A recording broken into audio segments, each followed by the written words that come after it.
You hit her with your motorcycle. I did. She was on the side of the road. Are you suggesting that he hit her on purpose? She was jaywalking in the middle of the street, right? He was not in the middle of the road when he hit her. I don't care. He was where he was supposed to be. She was not where she was supposed to be. This is Judy Justice. Casey Griffin is suing motorcyclist Jeffrey Pearson for damages after Casey's 16-year-old daughter, Kennedy, was struck by Jeffrey while crossing the streets. Court come to order. All rise. Have a seat, please. Judge, case 3184, Griffin versus Pearson. Thank you, Kevin. You're welcome. This was an accident. Your daughter was involved in an accident, in Yes, an ma'am. automobile accident. She was a pedestrian. Yes, ma'am. You were not there. I was not. Okay, so why don't you sit down, daughter, stand up. Tell me your first name. Kennedy, Kennedy, on what day were you involved in an accident? December 28th, What time? around 6, between 6 and 7 o'clock at night. Dark. Mm-hmm. Where do you live? I live in Fulton, but the accident happened in Jeff City, In what state? Missouri. You were on foot. You were walking. Mm-hmm. Where were you going to or coming from? I was leaving my sister's house across the street, and I was crossing the street to get to my brother's car. So go over there and show me where you were crossing. Show me your sister's house.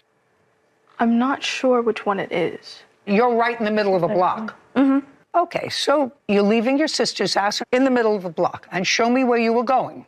I was going across to over here. You were crossing in the middle of the street. Mm-hmm. And it was dark. Yes. When you cross the street in the middle of the block in the dark, are there street lamps on that street? Yes or no? Do you know? Or if you don't know, tell me I don't know. I don't know. Are there street lamps on your street? There are, but most of them don't work. Okay, so there are no street lights. If they don't work, then there are no lights. So it's dark, right? Yes. And you're crossing in the middle of the block. Mm-hmm. You wearing any reflective clothing? No. So tell me what happened. So, me and my brother went to visit my sister. She lives in Jeff City, which is 30 minutes away. I got all that. You're crossing the street. We were gonna leave, so we were gonna get in my brother's car instead of my sister's. My brother had parked across the street, and he had already crossed the street, so I was going behind him. I had looked both ways. There was nobody coming, so I was crossing the street, and my sister was behind me. She hadn't gotten on the street yet. And as I'm walking, in my peripheral vision, I see a motorcycle come from off the intersection, turn onto the road that I'm walking on. And I wasn't close to the end of the road at all, so I figured he would have time to see me. Let me stop you right there, and let me process what you just said. You thought that he would have time to see you. Yes. You were thinking what he would be thinking.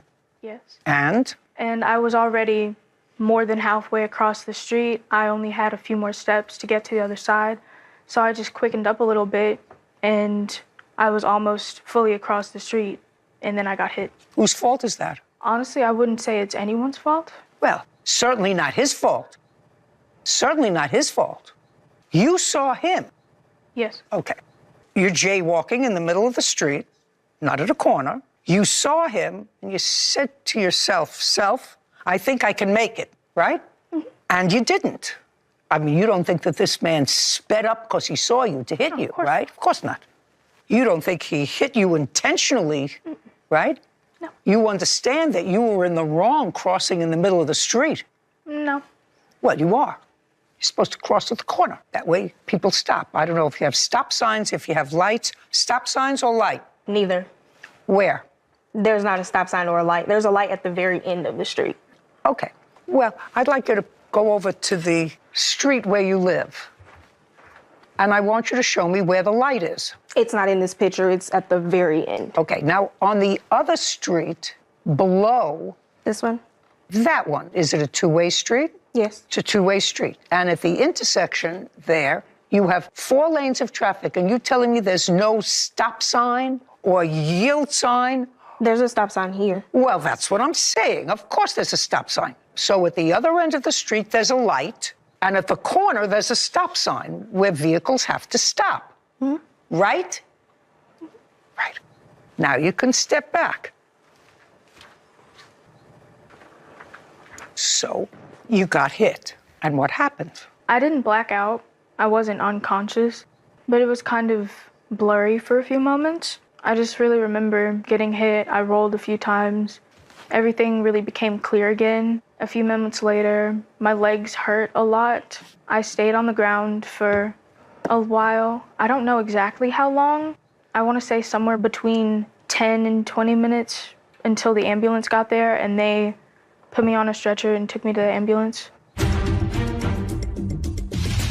Casey Griffin claims motorcyclist Jeffrey Pearson hit her 16-year-old daughter, Kennedy, while crossing the streets. Jeffrey is countersuing Casey for motorcycle damages. Go ahead. I remember he was there too. He apologized for the accident, and he said he didn't mean to do it, and I believed him. I said, it's okay, and I said, thank you. At some point, he left. I remember my brother was there with me while I was still on the road. And where was your sister? She was there. I could see her pacing in the peripheral vision, and I could see she was on the phone with somebody, but I couldn't hear. And I think there were 3, maybe 2 people around me. My brother was definitely one of them. He was right to my side, on the ground, kneeling above me, and he had called my mom. Mm-hmm. There was another person, I think somebody who was just driving and got out of their car, and he said... No, don't tell me what anybody said that got out of their car. All right. You can't. It's the law. You can't tell me what somebody else said. The ambulance took you to the hospital? Yes. Did you stay in the hospital? Until 2 in the morning. So you didn't spend the night there? No. And did they take x-rays? You had no broken bones? No. Had some scrapes? Mm-hmm. I'm going to ask you a couple of other questions that maybe you don't know. Now I'm going to have your mom stand up. When this happened, the defendant gave someone, either your brother or your sister, his information, his insurance information, et cetera. That's correct, sir? Yes, ma'am. And did you contact his insurance company? Yes, ma'am, I did. And ultimately, his insurance company said the accident was your daughter's fault and they weren't covering any of her expenses. No, that's not what they told me. What did they tell you? They told me that he didn't have coverage. I have the voicemail for it. Did you have coverage? I did, ma'am. I do believe that they didn't cover it because it wasn't my fault. That's what I was told. Do you have a letter from your insurance company? I have one of my insurance cards, a picture of it. Okay, I'll take a look at that for now. After his insurance company told you either he didn't have insurance or they weren't paying the bill, did you consult with a lawyer? No, ma'am, I didn't. Okay. Now, you just heard your daughter tell me, and she's absolutely charming, lovely, Thank you. honest, that she didn't think this accident was anybody's fault. You agree with that? I don't. From what I've been told, no, I don't. I'd like you to tell me why. Let me recap the facts for you. Okay.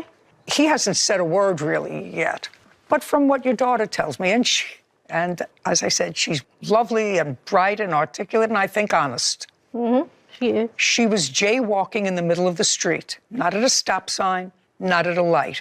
I haven't asked him, but it's clear even from your daughter's rendition that he certainly didn't intentionally hit her, right? Your daughter says that her brother jaywalked first, crossed over.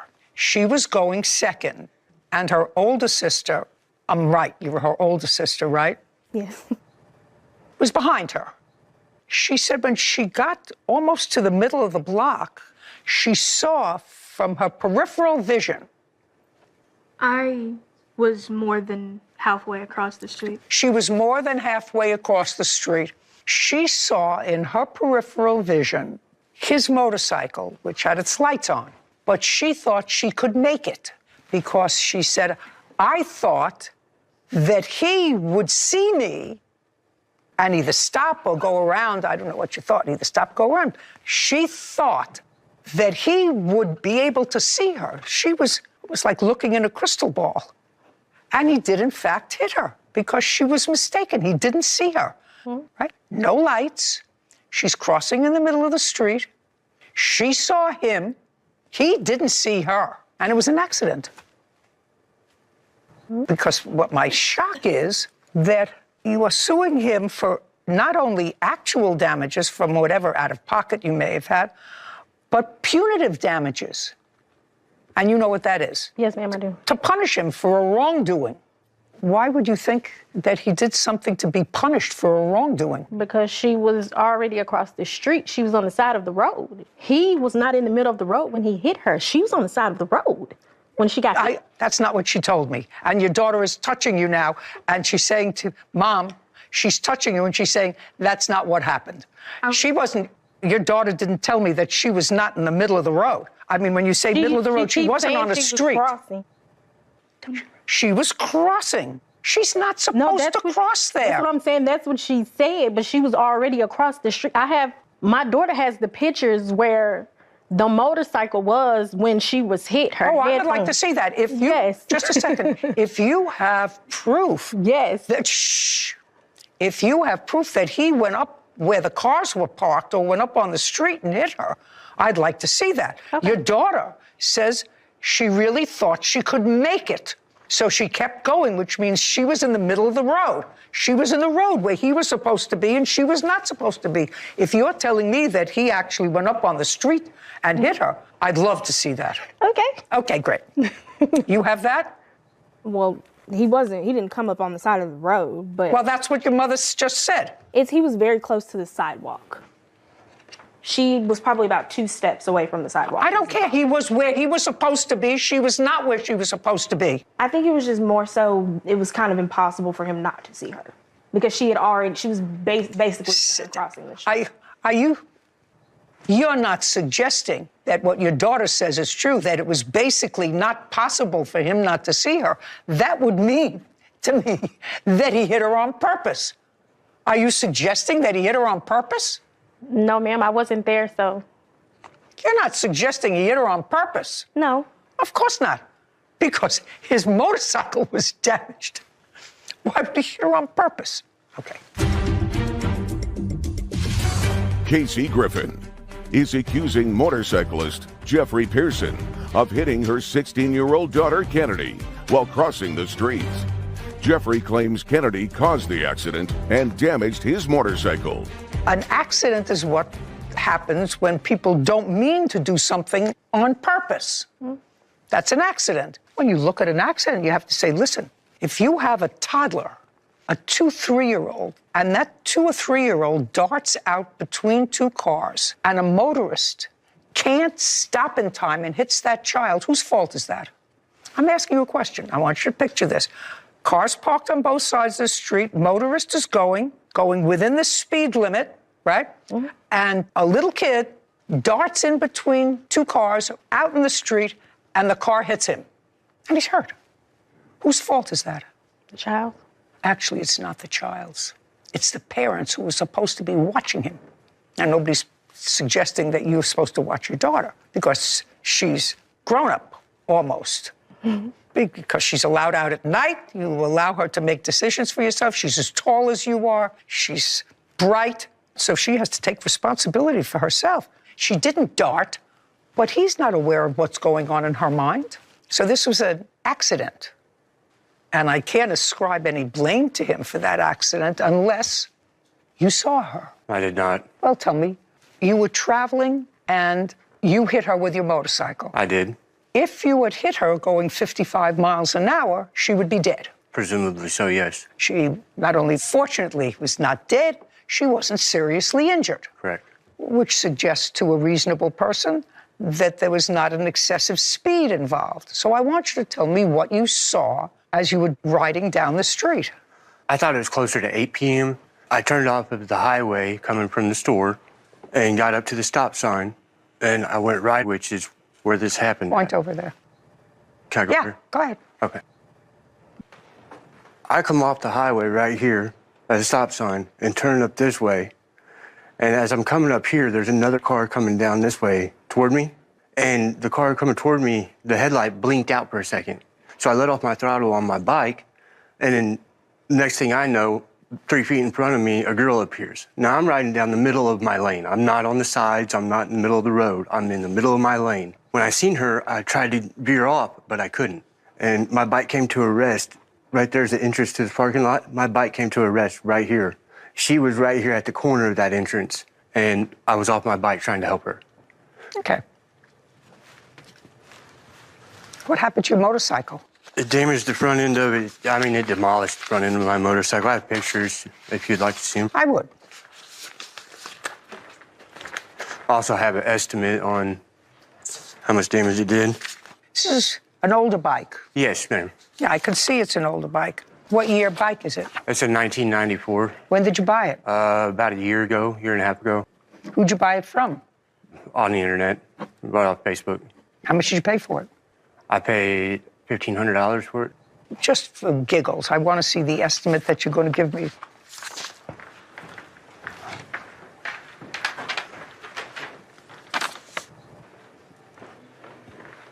Okay, so, Mr. Pearson, Yes, ma'am. you're suing counterclaiming Yes, ma'am. because the accident wasn't your fault. And I am finding that the accident was your fault. That but for the fact that you were crossing in the middle of the street, you actually shouldn't have been where you were. He was in the right. You were not. You actually saw him and miscalculated whether or not you could beat him to the corner. That's what you told me. So it's clear to me that this accident was not his fault, but yours. He was clearly not speeding, because if he was speeding, you would have been seriously injured or worse. But, Mr. Pearson, you say you paid $1,500 for the entire motorcycle. Right. You're suing her for $3,500. Right. Well, doesn't that sound silly to you? No, ma'am. Well, it is silly. The condition that the bike was in when I bought it to what it is now, and to put it back to that condition. Buy another 1994 bike. Okay. Do you understand? Yeah. Buy another 1994 bike. Sarah Rose, bring up on your trusty calculator. 1994. Wait, a calculator or Google? Google, Yeah. whatever it is. I don't know what kind of bike this is. Honda CBR. Honda CBR? Yes, ma'am. CBR. 600. You want a price? Or... Yeah. 1994 Honda CBR. For a very good condition, $3,145, and then it jumps from good condition is about $1,500. Good condition is $1,500. Well, that's what he paid for it. Another one just sold for $3,700, fixed up. $3,000 just Really? sold. You got a very good deal, sir, on this motorcycle. Yes, I Who'd you did. buy it from? I bought it from a guy up in Troy, Missouri. Did you put any work into it? A lot. A lot. Like, what did you do to it? The motor had been redone. After you bought it, Yeah. not before you bought it. No. That's it? Yeah. Okay. Mr. Pearson, believe it or not, I really believe that you're entitled to some compensation for the damage caused to your bike. I think she was negligent in crossing the way she did. She was crossing where she shouldn't have been crossing. She saw your bike. She decided to cross anyway. That's the scenario. She decided to cross anyway. She thought she could make it. Well, she didn't. She was injured. That's not your fault. Your bike was injured. That would be her fault. Got it? Yes, ma'am. And you're going to get what you paid for your bike, $1,500. Okay. Judgment on the counterclaim for $1,500. Your claim is dismissed. We're finished. Thank you very much. This court is adjourned. I was terrified because I didn't know if she was gonna live, if she was severely hurt or anything. So I was scared. I wasn't at fault for anything, so I think that I should be paid for the damages to my bike since her daughter ran out in front of me. He actually told the police officer that his bike was already broke, like it was, before he hit my daughter. The bike was in almost mint shape. I was just scared, but when I seen her and I seen that she was okay, I was fine. I didn't see her until she's about 3 feet in front of my bike, and I couldn't do nothing. It was really scary. She didn't even have any visible wounds or anything. I still don't think the accident was my fault. Look both ways before you cross the road. I'm just happy she's still here. I thought that she was absolutely charming, Yes. honest, articulate, and it's true. You know, you're not an insurer just because you're driving a vehicle. You're not. I mean, the example that I gave about the toddler Yeah. crossing the street, I think she understood after that. It helped her put it in perspective a You little think bit. so? I think so. I hope so. She and her mother should just be grateful that she had a couple of scrapes and bruises, but nothing Worse than that. Yeah. Because if he were going any faster or if it was a car, she wouldn't be so lucky. Yeah, I agree. Yeah. Cross at the green, not in between. That's what you teach your children. I didn't always do that, but if you don't cross at the green, not in between, and if you get into an accident, It's your fault. It's your fault. I gather that all of you are very involved in cars. Yes, Your Honor. I was talking about how I wanted rims on my car, and he was like, oh, maybe I should get new rims on mine. The rims that you wanted, she gave you the money. Yes, Your Honor. His girlfriend would not. Why wouldn't you? I just wouldn't. Smart girl. I know. This is Judy Justice. Bailiff Cassandra Britt is standing in for Bailiff Kevin Roscoe, and Law Clerk Alexi Mincer is sitting in for Law Clerk Sarah Rose. Skylar Ramirez is suing her former friend, Chris Martinez, for an unpaid loan and harassment. Court come to order. All rise. Have a seat, please. Case number 3073, Ramirez versus Martinez, Judge. Thank you, Cassandra. Yes. Miss Ramirez, this gentleman is a friend of your boyfriend. Yes, was. He was a friend of your boyfriend. Yes. No longer, I assume, because of this incident. Yeah. And I gather that all of you are very involved in cars, fixing them up, souping them up, making them pretty, whatever it is. It is your claim that the defendant, Mr. Martinez, wanted rims for his car. I must tell you, I haven't had a rims case in many years. And rims are expensive. The rims that you wanted, sir, were $1,200. Yes, Your Honor. And you didn't have the $1,200. No, Your Honor. And according to you, Ms. Ramirez, you gave him $800 of the $1,200 as a loan. Yes, Your Honor. We'll get into the specifics of how that came about, and you haven't been repaid. That's why you're here. Yes, Your Honor. How long have you known each other? The two of us, like 7, 8 months maybe. What's your boyfriend's name? Nathan. Nathan, how long have you known Mr. Martinez? I've known him for a couple years now, maybe about 6 years. 6 is more than a couple. I'm sorry, Your Honor. 6 years. Mr. Ramirez, I want you to tell me the circumstances surrounding this transfer of $800 to Mr. Martinez. It was a conversation between the two of us, and he explained that Just the two of you? Your boyfriend wasn't there? it was just the two of us at Brittany's house, and we were. Who's Brittany? Brittany is his girlfriend. Was it your house? Yes. We had a conversation that he wanted to acquire some rims and didn't have the credit score for it. Didn't have the credit score? Yes. Okay. So you were originally going to take out a loan to buy the rims? Yes, Your Honor. And when was that, Mr. Martinez? It was towards the end of March of 2023. You went to a finance company? I used to work for a tire shop, and they do financing there. And then that's when Miss Ramirez. No, Ms. Ramirez isn't a mind reader, so somehow you had to have a conversation with her. I brought it up with my girlfriend. Brought it up with your girlfriend? Yes, I talked about it with my girlfriend. Hold on.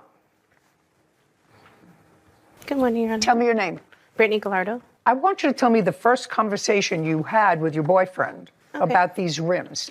Yeah, we were just talking about Just the both of two our of you? cars. Yes, just both of our cars. I was talking about how I wanted rims on my car, and he was like, "Oh, maybe I should get new rims on mine." And then from there, that's when. No. Just the two of you. So you said you wanted new rims on your car. He said maybe I should get new rims on mine. There had to be more than that. You know, he's your boyfriend. You live together? No. What does that mean? He stays over every once in a while. Okay. I want you to tell me the conversation that you had with your boyfriend when she wasn't there initially about buying rims. That was the first time we ever really had that conversation. Okay, well, the first time you had the conversation, Yeah. the issue of money had to come up. I told him I didn't have money for mine, and You said I that don't we have- had to work on getting the money for rims first. So you said, I don't have money for rims for mine. It's not an answer. Yes, I'm sure Yes, you ma'am. mean yes, Ms. Gallardo. And he said he's got to work on getting the money for his? Yes, ma'am. Were those his words? Yes, ma'am. Well, if it's my boyfriend, my next question would be, how are you going to do that? And what did he tell you? He's looking for another job because he had just lost his job recently. So he was going to look for another job. Yes. Did he talk to you about financing the rims? No, ma'am. He just said he was going to look for another job. Tell me about when this was. Do you remember what month? Middle of March, beginning of March, somewhere in there. Okay. There came a time when the plaintiff was at your house Yes. and you were home. Yes, ma'am. And your boyfriend was there. Yes, ma'am. Were you present when he started to talk about his lust for rims with the plaintiff? Yes, ma'am. Tell me the conversation. They were talking about rims. And No, so I she brought up wasn't- the she- conversation that we had about him.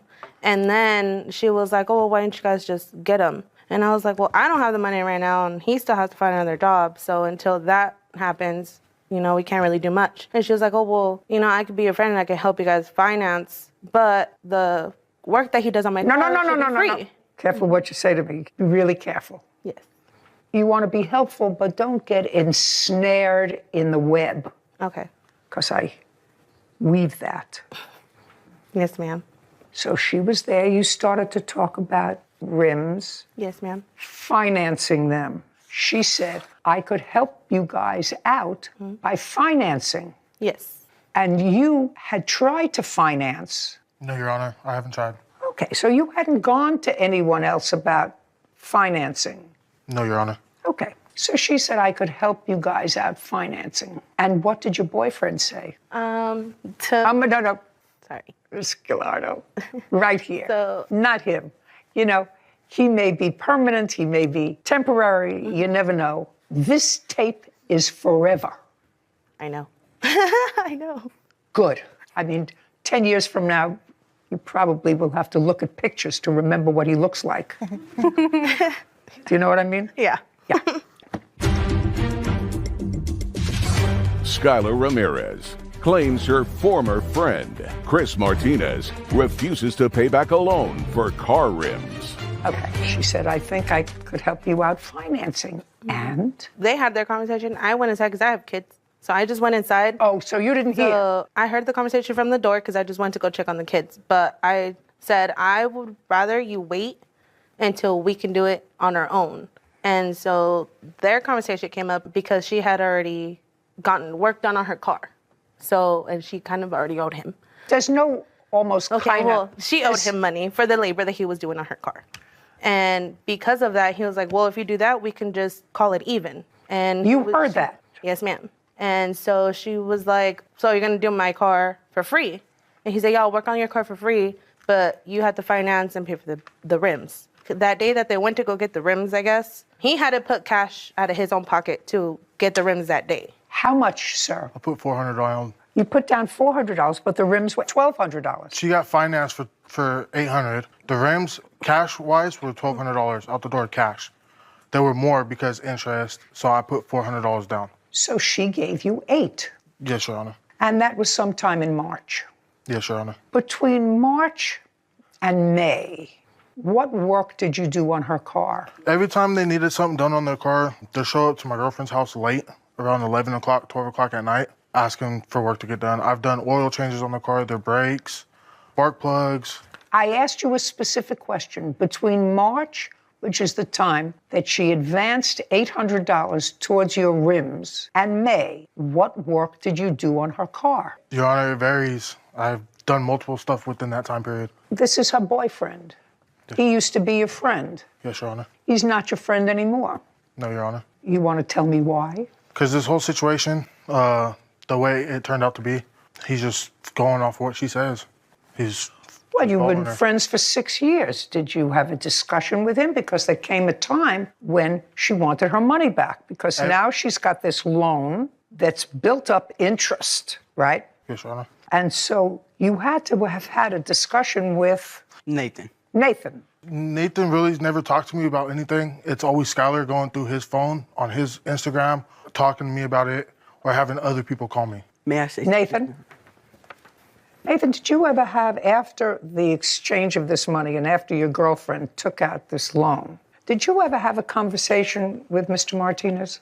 I did not personally know. Did you have any email or text exchange with him? On my account, yes, Your Honor. Do you have a copy of that? This was later on, like a month after the financing. Well, this is in April. I assume that this is you saying, ain't trying to rush you, bro, but we need the money. Yes, Your Honor. Do you have half of the 50? Yes, Your Honor. And he says, I don't, bro. I always have 3 kids to take care of. You have 3 kids? I have 3, Your Honor. Okay. You're good. I wasn't even trying to be like that. Don't take it the wrong way. I'm not, bro. I don't want you guys to think I'm blanking you all over. What does that mean? I don't want them to feel like I'm screwing them over, Your Honor. Screwing them over for what? For the money? Yeah. For the money. Well, that would indicate to me, Mr. Martinez, that you acknowledge that you owed him money. But you have 3 kids to take care of, and you didn't have the money. Their initial agreement when I got the rims was I work on their car. That was the initial agreement. That's in March. You said that I would work on their cars. That's what you said. Yes, Your Honor. Initial agreement is that I would work on their cars. And so I specifically asked you, what work did you do on their cars from March until May? Which was actually a pretty reasonable question because these texts were the end of April. And you said, I changed spark plugs, I changed the oil. I've done brakes. I've installed aftermarket parts for them. Just a second. When is my question? I just want to know what you did for them after she gave you the money. Were you supposed to sell this car, sir? Yes, Your Honor. Did you sell it? No, Your Honor. Why not? Is not an answer. Just people lowball me. You have a Mitsubishi Yes, Your Honor. 2000. Yes, Your Honor. Where'd you get it from? I traded one of my last vehicles for it.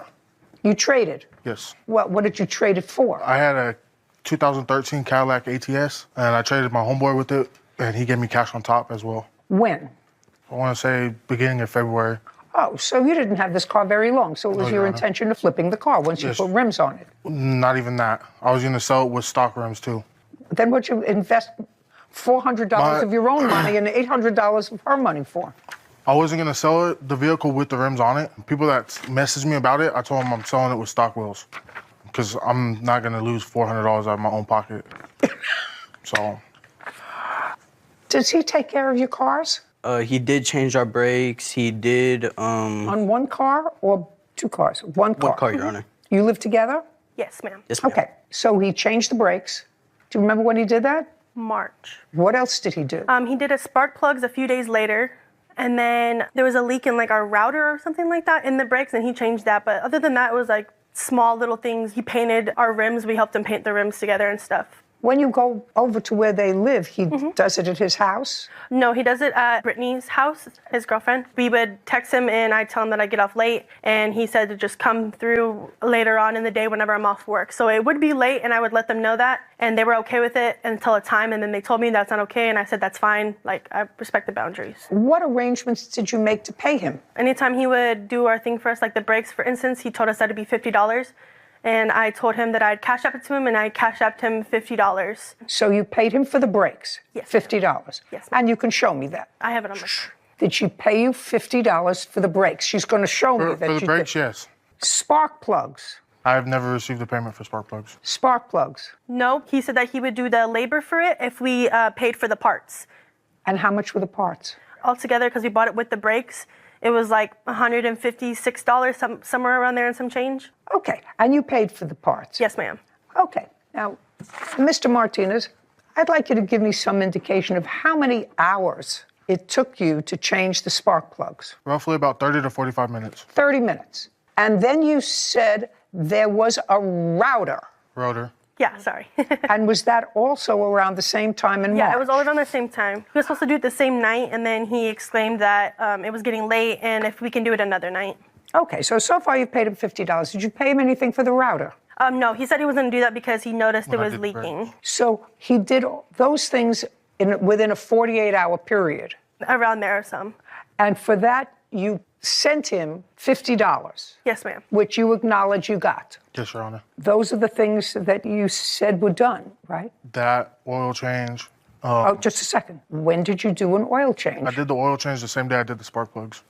Okay, so it was all done within a 48-hour period. And after you did that work, and it took you an evening, it got a little late, so you did some the next day, you charged her $50, which she sent you. I charged her $50 for the brakes. Yeah, I never got paid for doing the oil change. Well, oil change is nothing. It's certainly not $800. Skylar Ramirez is accusing her former friend, Chris Martinez, of owing her the balance of a car rims loan. Do you understand what I'm talking about, Yes, Mr. sir. Martinez? Yes, Your Honor. Okay, so now we're at a place where I've just eliminated most of your defense because you said you did work on her car so many hours, 50 hours or whatever it is, and you were never paid for it, so it was part of the agreement. So now I have you worked on the car, according to you, over a 24 or perhaps 48-hour period, but you have a full-time job, so you were doing it in the evening. And she didn't pick this $50 out of the air. You must have said, I'll do it all for you for $50. No, Your Honor. No? No. Okay. How much did you tell her it was going to be, sir? I told her for spark plugs and oil change, that's $30 a piece. I'm helping. Just a second. Spark plugs and oil change was $30, so that's $60. Okay? And the brakes? Brakes, I charge them $50. Be careful what you tell me, because, you know, you start to get dry mouth. Do you understand? Yeah. So you charge a $50, $30 each for those two things and the brakes. I just charged for labor. So when And how much was that? With that was $110. You know, you're making that up as going along. What did you do with the $50 she sent you? I kept that. You 'cause kept it? That was my pay. You kept for the it? brakes. Pay for what? The brakes? The brakes. Right. So now, at most, she owes you $60. Is that my math correct, Mr. Mensah?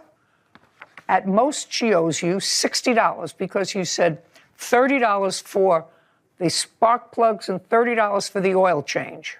Where do you get $800? I did their exhaust. I put a aftermarket wing on their car. Just a second. When? This was all in the span of maybe 2 weeks to a month before we stopped being friends.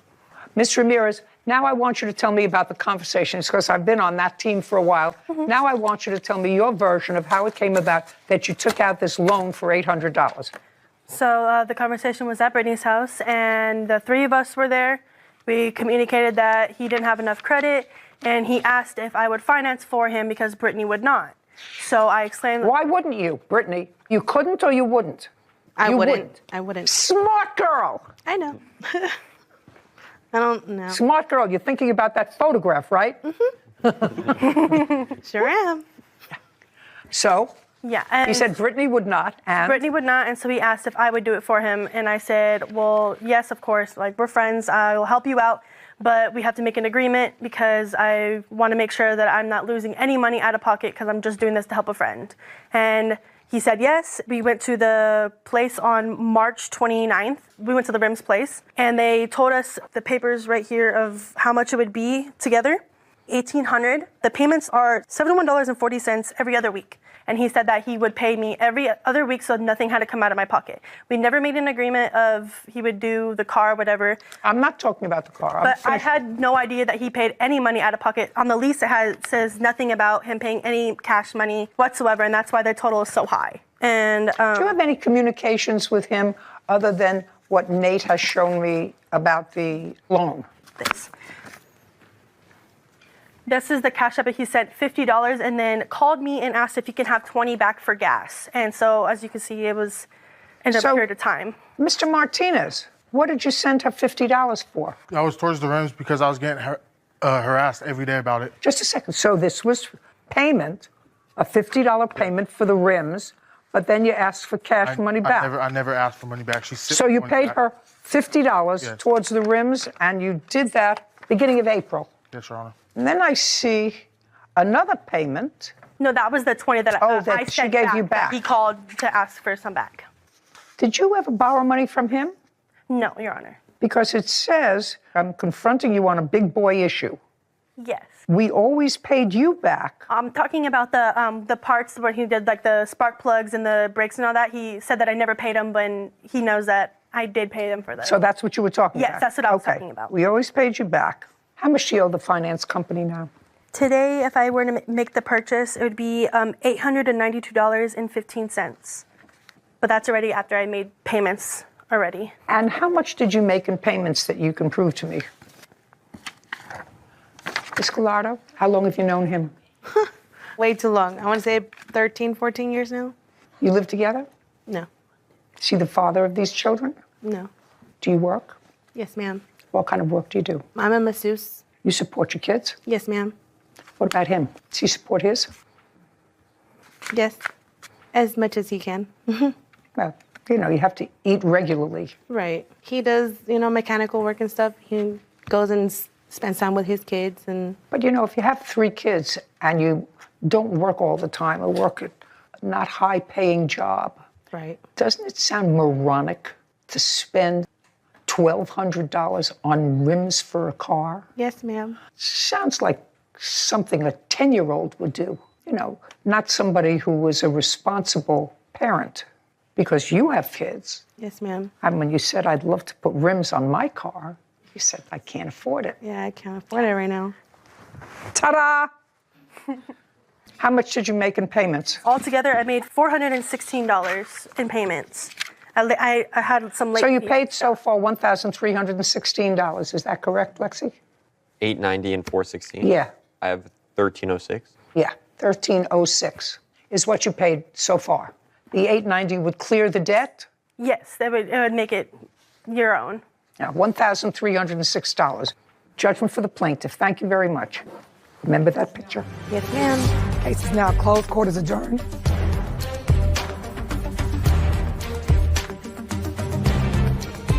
She was just being immature about it. I think she made the right decision.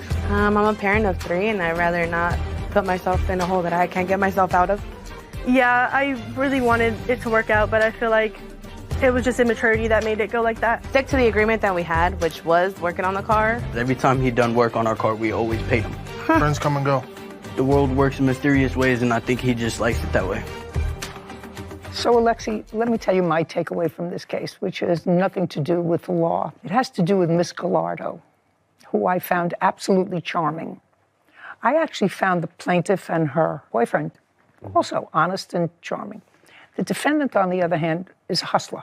And it's interesting that Miss Gallardo knows he's a hustler because that lady smiled when I say, remember the picture. 10 years, you won't remember him because he has 3 kids, takes care of them, she says, as best he can. Well, you can't take care of them as best you can if you don't have a job. And then not to have a job and to want $1,200 rims for your car. She knew it was ridiculous. Okay, and you heard a crash in your house. Shattering, yes. You went over to wake her up, you were mad, and you broke his window. You'd been fighting with him all day. I'm guessing so. The glass wasn't broken when you went to sleep, right? She was... I'm not asking you anything. You don't have to be a genius to connect these dots. This is Judy Justice. John Morrow is suing the defendant, Joshua Lease, for trespassing and vandalizing his home. Court come to order. All rise. Have a seat, please. Hello, Judge. Oh, you can. Case 3111, Morrow versus Lease. Thank you. You're welcome. Mr. Morrow, your girlfriend's name is Skylar, Correct. and that would be Skylar. Correct. This young woman's name is Brittany. Brittany was a very good friend with Skylar, and this is Brittany's boyfriend. Yes, ma'am. And what I gather was you and your girlfriend on September the 1st had a disagreement. Something like that. Do you and Brittany live together? Yes, we do currently. On September 1st, were you living together? No. When did you move in together? Not long after the whole incident, probably about a month or so after. Tell me about the incident that happened that caused Brittany to flee and go to the plaintiff's home. Sure. And, Kevin, I would like you to show Brittany to the waiting room outside. This way, please.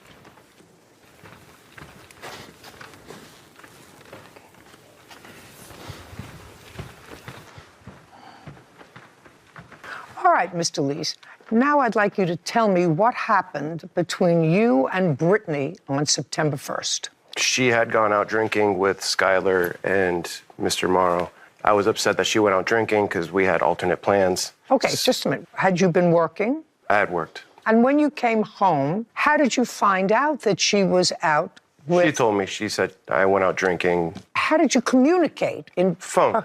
By phone? Via text. Just a second. Back Via and text. forth. So you came home from work. Mm-hmm. She said, we're done, we're coming in. It was later on that night. It had to be a couple hours after I took a shower, and said that she was coming over to the house. To your house? Because she knew I was upset that she had gone out drinking. She was intoxicated, so I was upset. Oh, just a second. She said she was intoxicated. Well, just because of the text message change, you could hear, the drinking. You can kind of tell somebody's getting inebriated. Why don't you show me the text messages on your phone? Of our back and forth? Yes. I had gotten a new Everybody phone. gets a new phone. Everybody gets a new phone. You know how long I've had my phone? It still has a button on it. Still a flip? Yeah. Find the text messages so that I can see them. Months. We have the exact date, September 1st, 2023. That was of the incident, correct? Mm-hmm. Kevin, would you have, please, the witness find that communication starting in September? She would probably have it before I would. Just a second. Yep. You have to ask her. Stop that. October 15th. Skylar, did Brittany communicate with you by text or by phone? By text. Okay. While I'm taking the rest of his testimony, would you check your phone, please, to see what the messages are on your phone for September 1st? Would you do that? Thank you very much. Okay, Mr. Lees. So you were annoyed because, as far as I believe you testified, you could tell that she was inebriated and getting drunker by her text messages. What prompted her to come to your house? Because she wanted to see me. She wanted to come over. She was going to come to your house. And which she did. She did? And what time did your girlfriend get to your house? It was late. It was midnight-ish. Did she come into your house? Yes, she came in. Just a second. Did you let her in, or did she have her own key? No, she don't have her own key. So you let her in? Yes, because she Now I want you to start from the point when you let her in the house. I just was upset with her. I want you to tell me. Upset is a state of mind. I want you to tell me what she said to you and what you said to her. She wanted to stay the night. She was obviously, trying to sleep over. And I was still upset. She said, fine, I'm going to John's house. That's all that happened? And she said, if you want to come over, you're more than welcome over. I'll be sleeping in the front room. Okay. So you were upset. What did you say when you were upset to her? I just wanted space. I was irritated at this point, and I worked. So you said you wanted space? Yeah. Now, she was going over to this gentleman's house where her friend was. Is not an answer. Ma'am. And she left, and she drove to John's house. Yes, ma'am. What happened next? After she had left, I had left not that far behind her because I was more concerned about her safety. As I sat there, I was like, she shouldn't be driving right now. So as concerned, I left about 10, 15 minutes behind her. And when I got there, I had stopped getting responses. So it was to the point of like, well, what's going on? Well, this was about midnight. That's what you said. And you she went had left like an hour after. We sat there for a little bit and talked. Oh, well, you forgot to tell me that. Yeah. Well, I sort of forgot to tell me that. You said you wanted space. I did. I was just over the night and everything. It was a long night at work. So now we're at 1 o'clock. Because if you said you My chatted... time frames might be off a little bit here. They better get straight, sir. You've been in court before? In the past. In the past. As a young one. Okay. So, it's important that you remember, and you've had some time to remember because, according to you, you weren't drunk. You had just come home from work. So you should be clear-headed. So you did chat with her for an hour. Tell her how upset you were, and she wanted to stay. And you're all right, then I'm going to John. It happened in a very civilized fashion. Is that right? Yes, ma'am. Yes, ma'am. She can't take down I'm sorry. Okay. And she stopped responding to you. At some point, when you tried to text her, she was in John's house. Yes. That's what you said. Yes. What happened next? And then I got irritated that, she stopped responding. I just said, well, screw it. I should go home. I was getting eaten up by mosquitoes. And she did say, come knock on the window if I fall asleep to wake me up if you want me to come back over. Just a second. When did she say that to you? Before or after you told her that you weren't interested in her staying for the night? She said, if you change your mind, come knock on the window. I'll be in the front room. She said that by text? No, in person, in front of my garage as she was leaving. Do I look stupid? Is there a sign here? No, ma'am. Okay. So you've been texting each other, but that she told you, she said, come and wake me up. If you change your mind. By knocking at the window. Because I didn't want to have sex. I was irritated. Well, what did you want to have when you went over to his house at 3 o'clock in the morning? I kind of wanted to apologize for being a Okay, so this is what the case is about. He broke the window in your house. Correct. And you wanted him to pay for the repair of the window. Correct. Got it. Simple as that. Should be. Now you can bring in Brittany. Morrow claims the defendant, Joshua Lease, is responsible for breaking his bedroom window. Joshua says he touched the window, but it did not break. Thanks. Okay, Brittany, will you stand next to Mr. Lease? Okay. I have a few questions for you. Mr. Lease tells me that the two of you were not living together on September 1st. Is that right? Correct. And that night on September 1st, Mr. Lease was working. Correct. What time does he usually get home? I can't remember the day it is. Normally Tuesday, Wednesdays, he does work 14 hours. Sometimes on Thursdays, he does work 14 hours also, but I can. Do you remember? I don't want to hear. No. I don't want you to open your mouth. Yes, ma'am. That night he was coming home later. Correct. And you decided to go out with your friend and her boyfriend. Correct. What time did you leave? Around possibly 6 or 7. Were you staying at Mr. Lease's house? At the time, I was actually staying with my roommate. I was over her house. I may have stopped at his house just for a few minutes. He wasn't home? Yeah, correct. Okay. So now we're at about 6. You went out for dinner? Dinner, a few drinks. And how did you communicate with Mr. Lease that you were out for the evening with your friend and her boyfriend? I was just letting him know that I was going over to her house and I would be there soon. And you were communicating with him by text message? Correct. You have your text messages for that night? I tried to scroll back to that night. I couldn't bring up anything because it was so many text messages are in there. I couldn't bring it up. I just kept scrolling. Okay. So you texted him that you were out for dinner and a few drinks. And what did he say to you in the text? I can't remember at the time of what. Was he happy that you were out with John and Skylar? Well, we had a little disagreement. Careful. I know everything. Okay. I want you to know that I know everything. Was he happy that you were out with John and Skylar? No. What did he text you? He was sending me messages to not come back until I was ready to come home the next day. So that's what I did. You didn't go over to his house? I did go over to his house after we got done going out. I did, yes. Yes, you went over to his house. Correct. And what time did you get there? I want to say it was around 12 a.m., 1 a.m. Okay. And what happened when you got there? He politely asked me to leave, and I tried telling him, like I wanted to try and work it out with him. And he politely asked me to leave again, and I continued to stay there, trying to, overbear him with everything that was going on. Like what? Of us arguing, of me going out with them. What was wrong with going out with them? No, look at me. Brittany, I'm asking you a question. What was wrong with going out with your friend and her boyfriend? What did he say was wrong with you going out? I was too intoxicated at the time. Is that what he said to you? I believe so. Were you drunk? I was. Did you drive to his house? Before you we drive went to out. his house at Yes. 12 o'clock? Yes. Drunk? No, I was not drunk. Well, just a second. You either were drunk or you weren't drunk. You said he was mad because I was too intoxicated, and you drove there. Were you drunk or were you not drunk? Now you're not drunk. I was drunk. I was okay. So you drove drunk. So you drove drunk. Correct. And he told you to leave. He did. Politely.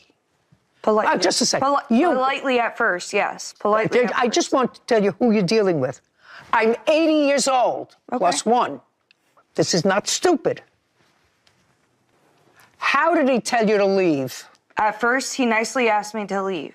And then I kept going on and on, continuing to ask him if I could stay. And it kept making him upset. It made him upset, which is understandable. I get that. And then And then what? I told You're him getting red in the chest. Be careful. I told him that I would just leave and I would go back to their house and stay. When he got upset, what happened? When I told him I was leaving? No, before you wouldn't leave, when he got upset. Do you remember what you texted your friend Skylar? No, I don't. Well, Skylar has it on her phone. Kevin, can I see the... So this is from lunchtime to...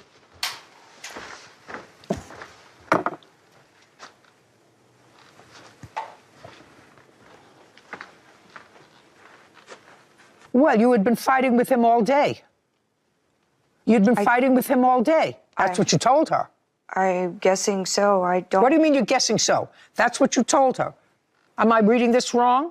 You weren't fighting with John. No. You were fighting with him all day. I don't remember anything that I had said. What's your first name? Mine? Yours. Joshua. Me and Josh have been fighting all night and day. I really don't want to sit around and think about anything. I've had 2 hours sleep, and that's it. Does that sound familiar? Yes. She tells you you need clothes. I can see if I have anything in this bag, but I doubt I do. I'm crying. I'm trying to calm down before I get there. Does that sound familiar? I don't remember. You're literally dumb. You'll let your man hit you, and you won't call the police. That sound familiar? I don't remember any of the messages. Stand up, please. John Morrow has accused the defendant, Joshua Lease, of breaking his bedroom window. Joshua claims John is overcharging him for a window he did not break. Did you say to your friend Skylar he wants to resolve it, and he was saying he would literally give John money to help fix it? He just wants everything dropped because the police were called, correct? Correct. Okay. And this is you talking, correct? Correct. He was just trying to come wake me up to talk and apologize to me, and didn't think when he knocked on the window it was that hard. He said he truly didn't mean it at all and has repeatedly said he's sorry. Is that what you said to your friend Skylar? Correct. All righty. And then the response is, Brittany, he wrapped his hand around a blank shirt to punch the window out. He was just knocking. Are you blank kidding me? Are you guys getting back together? And you respond, he said he didn't wrap it up at all. He just said he just had it in his hand and didn't even use that hand. It was the opposite one. And I don't know. I told him things need to be resolved and things need to get fixed. If Johnny could just drop everything, I would be happy. Josh is going to make everything right. Now, how did you know Josh is going to make everything right? Because you spoke to him. Correct. And he told you he was going to make everything right with the window. He just didn't want the police involved anymore. I'm listening. Correct. All righty. What's the issue, Josh? You went over to wake her up. You were mad. And you broke his window. The window wasn't broken when I went there. So your girlfriend's a liar. I'm not saying she's a liar. That's what I was pressed. They were like, either you're going to... No. I'm not talking about the police. I'm talking to you about what you said to your girlfriend. She says you told her you're just going to make it right. Yeah. You'll make everything right. You just don't want the police involved. He was upset. I mean, what am I supposed to do? I was trying to make everyone happy. I'm trying to be a peacemaker here with this. All right. You were awakened, I don't know, it says 3 o'clock in the morning. Is that the time it was? It was about 4:51 a.m. Okay, and you heard a crash in your house? Shattering, yes. Okay, and what did you do? The house. Jumped up out of bed. We were dead asleep. Couldn't tell where it came from, so started searching the rooms to see what happened. Brittany came out of her room. We asked her if her window was okay. She said, yeah. So I'm checking all the other windows throughout the house. Can't find anything. Finally, I go into Brittany's room, and there's glass all over the bed she was sleeping in, because the window was right next to the bed. Now you remember that? That sound familiar? Brittany, pay careful attention. I have the phone. Does it sound familiar that there was broken glass in the room where you were sleeping? Correct. All right. Perfect. The glass wasn't broken when you went to sleep, right? She was. I'm not asking you anything. The glass wasn't broken when you went to sleep, was it? Correct. You remember Johnny coming down to look to see what the noise was? Yes. You remember Johnny coming down in the early morning to see what had happened? Yes. Do you remember him going into your room? Yes, but that was after, like, we searched the entire house. He searched with you. And then when he went into your room, where you had been sleeping, I assume, the window that was broken was in your room. Correct. All righty. You don't have to be a genius to connect these dots. I have a great-grandchild who's going to be a year old tomorrow. He could connect these dots. How much did it cost to fix the window? The replacement window was $2,020, $81.20. You have the... I do.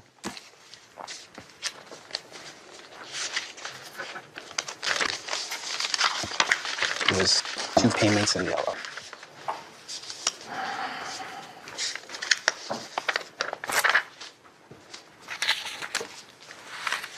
$2,081. Correct. Judgment for the plaintiff. Thank you very much. You better rethink this. I'm telling you, you better rethink it. For your own sake, you better rethink it. This court is adjourned. I didn't break the window.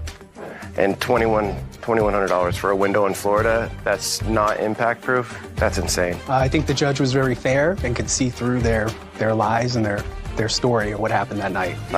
Just a casual knock, and maybe my bracelet hairline fractured it, but I didn't break that window when I left there. Yeah, well, it was definitely broken. We have pictures and video of it as well. I'm happy it's behind me. It's outrageous, $2,180 for a window. That's unheard of. I think instead of running around breaking windows at 4 a.m., he should probably get a second job so he could afford his actions. It should be bulletproof for that price.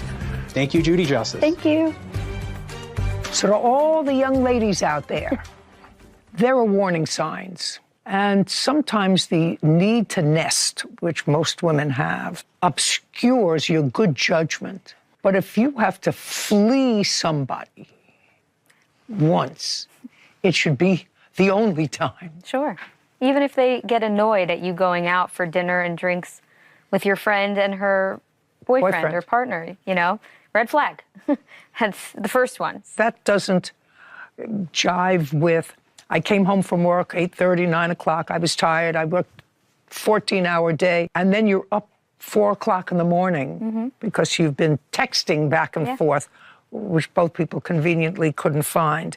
Interesting that the witness could find it. But she seems like a mild young lady, Brittany. Shouldn't be with someone who breaks windows by accident. And who's familiar with courts. Yeah. So beware. Yeah. They sometimes the need to nest shouldn't interfere with your own gut reaction. Somebody. Yeah, anyway, I agree. I hope she's smart. Hopefully it works out. Life. He was in need of a loan. Yes. I was telling her, you gave me this as a gift. Can I play a voicemail, please? Absolutely. And I don't owe you a goddamn dime, you stink ass motherfucker. Aren't you embarrassed? Not really. You have a nasty potty mouth. This is Judy Justice. Bonita Roberts is suing her former friend, Kevin Burt, for a loan, harassment, and personal threats. Court come to order. All rise.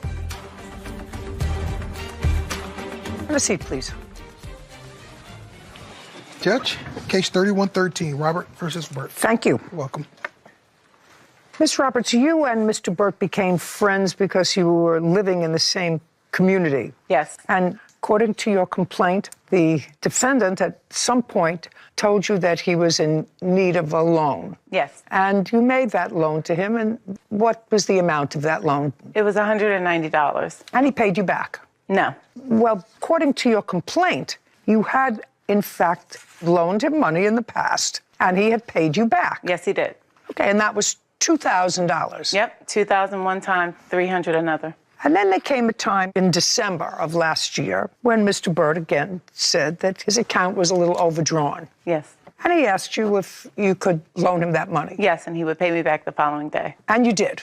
Yes. I sent him $190 through Zelle. And you, as a matter of fact, acknowledged that she did, in fact, give you $190. Yes, Your Honor. And that $190 you have not given back to her. No, Your Honor. So now I don't know what you guys are drinking, but now you're each suing each other for $10,000. You want money owed for repayment of the loan, that's $190. And the rest for harassment and threats of bodily harm. And defamation of character. No, that's not in here. That's in your fantasy world. So let's start with this, Mr. Burt. She gave you $190. Yes, Your Honor. Why didn't you give it back to her? Because it was a gift. Did you ever give her a gift that was worth $190? Yes, Your Honor. Like what? I'd take her to dinner at the steakhouse. I would buy the dinners. It would be well over $300. How many times did you do that? We went to the steakhouse a couple of times. Okay. Tell me about the phone call that you made to her indicating your account was overdrawn. Yeah, I called her up. I was trying to get a payday loan. I called her from the payday lender place and told her I needed $190. And what did she say to you? She said, okay, I'll send it to you by Zelle. Okay. Did she tell you when she needed it back? No, she didn't. Okay. Now, at some point, she started to ask you for this money, this $190. When was that? I think it was sometime around Christmas, I believe. And what did you tell her? I didn't really tell her anything. I was just kind of like ignoring her, you know, because I'm well, like... she was asking you, when can I have my $190 back, and you were ignoring her. Yeah, I'm like, this was a gift. I was telling her, you know, you gave me this as a gift. Okay. Well, a gift is something that you usually buy or give to somebody without being asked. You actually called her and asked her for the money. Correct. You know, that would be like Sarah saying to me, I want this particular bag and I don't have money for it right now. Can you send it to me? And I send her the money, and then she's, well, that was a gift because you sent it. I mean, she's done that, but not exactly. Okay, so we have $190. Now, I want you to get from $190, Miss Roberts, to $10,000, and I want you to get there in 3 minutes or less. Can I play a voicemail, please? Absolutely, and this is going to be a $9,810 yes. voicemail. This is the first voicemail. Hey, I got your phone call. Don't call me before 12 o'clock in the afternoon anymore, bitch. Like you, I don't work. I'm fully retired. And furthermore, you were calling me about your mother $200. Well, I just wanted to let you know you got your $200 worth on Christmas Day when you hurt my dog and you hurt me. I'm not giving you a dime, so you can kiss my ass, get the out of my life. The way you treated me on Christmas, the way you tried to humiliate me, the only thing you did was you lost your $200 and you lost a friend. I trusted you. And all of a sudden, you went rogue, psycho, mother bitch on me. Okay, I already told you you have your $190 and he has a bad potty mouth. Okay. So after you got that message from him and he told you, you're out of my life, whatever it was, you had some sort of a bad Christmas, don't call me anymore, I don't want to know from you anymore, you did something, you humiliated me, you hurt my dog, leave me alone, get out of my life. What did you do? I didn't do anything because I kept getting voicemail. Just a second. So you didn't contact him again? I sent an email saying how hurt I was, just but a second. I didn't call him, no. Well, do you have the email? Yeah, I do. I'd like to see it. So you sent him an email after you got this message. May I see? You have it written? Yes. I'd like to see it.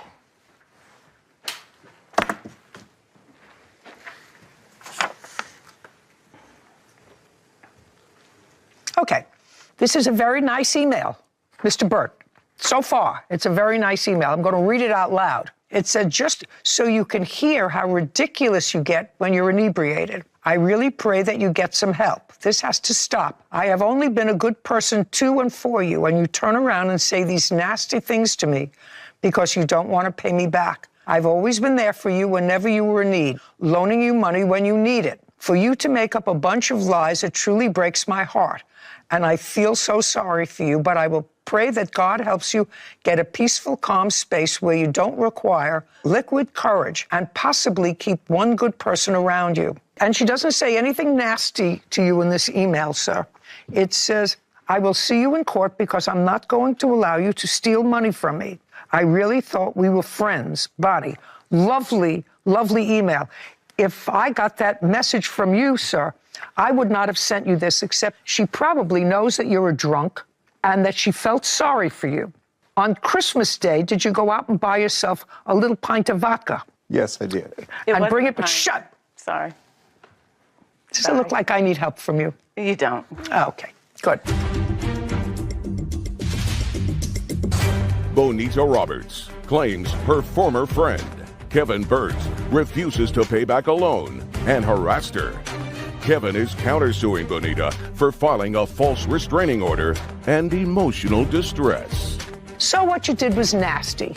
What you did was nasty. Now, it may have clouded your judgment that you did have liquid courage. I don't know what you needed courage from. She wasn't doing anything bad to you. Okay, so far, that's not worth a nickel. It's just a bad potty mouth. You knew he was drunk. He said, I feel sorry for you, but I'm going to take you to court. You already won your $190. Okay. Okay?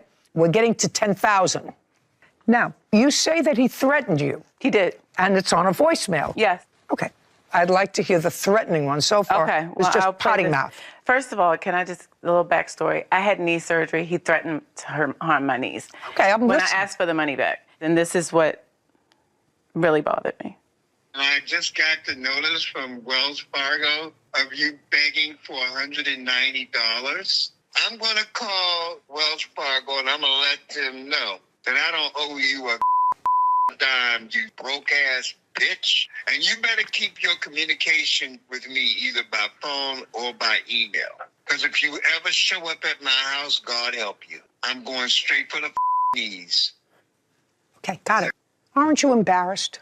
No, Your Honor, Miss Roberts started needling me about not being around her, ignoring her calls after I got the loan, which I didn't. I was actually in the hospital after I suffered 3 incidents of cardiac arrest on July the 22nd. Listen to me. He's lying. Shh. You should be embarrassed by those phone messages that you left her while you were drunk. And if you tell me you weren't drunk, that's twice as bad. You understand? That's not the kind of communication that a grown-up adult has with another grown-up adult, especially when you get this kind of an email in response. Well, in that email, in that email, she stated that I could barely take care of myself. Well, clearly you can't. If she said it, it's true. No, it's not true. Yes, it's true. Well, Mr. Burke, It's very Mr. Okay. Okay, so they're nasty messages. She knows that when you left those messages, you were drunk. You know that, correct? Yes, I do. And you know that he said, don't ever come to his house, because if you come to his house, he's going right for the knees. And I was very vulnerable because I had just had surgery. I get it. You weren't going to his house either. I wasn't. Okay. But at some point, you filed for a protective order against him. And that's his counterclaim for $10,000, that you filed for a protective order against him, and that was ultimately dismissed. Yes. As I would dismiss it if I were hearing this application for a protective order. In any event, I don't like the messages that you sent to her, so your counterclaim's dismissed. Do you understand? Yes, Your Honor. If you can't hold your liquor, don't drink. If you're retired and you sleep until noon because you're drunk every day, that's not a smart thing for you. And if you've been in the hospital because of cardiac arrest, it's twice as not smart for you. Right? Right. Yeah, right. Unless you can't stop. If you can't stop, check into Betty Ford. Judgment for the plaintiff, and I'm awarding you $500 because I wouldn't like to listen to those messages either. $190 for what he owes you, and the rest is because you have a nasty potty mouth. We're done here. Thank you. Well, she Court is adjourned. should have stopped calling me. She sees me buying a bottle of vodka, and she gets an attitude like, you owe me $190, but you gonna buy vodka? I'm happy. I got You know, I got what I wanted. I just wanted my money back. I think she was taking advantage of me because of my medical condition. Of what? What would I take advantage of from him? He has nothing. I had told her before I made those messages to leave me alone, but she continued to call me. Nothing. He's a thing of the past for me. I just find it so ironic that in all of those potty-mouthed messages where he's calling her a broke-ass bitch, he couldn't afford the $190 overdraft fee on his own account. So it's just, you know. That's funny. She was a nice lady. She was, and I think she expected him to pay her back, and he's just a drunk who had no intention of paying her back. Gave him money. You say he never gave you the car and he sold it. Yes. No, she didn't. I have proof that she paid you for this car. It wasn't a significant sum. What? I don't know how much.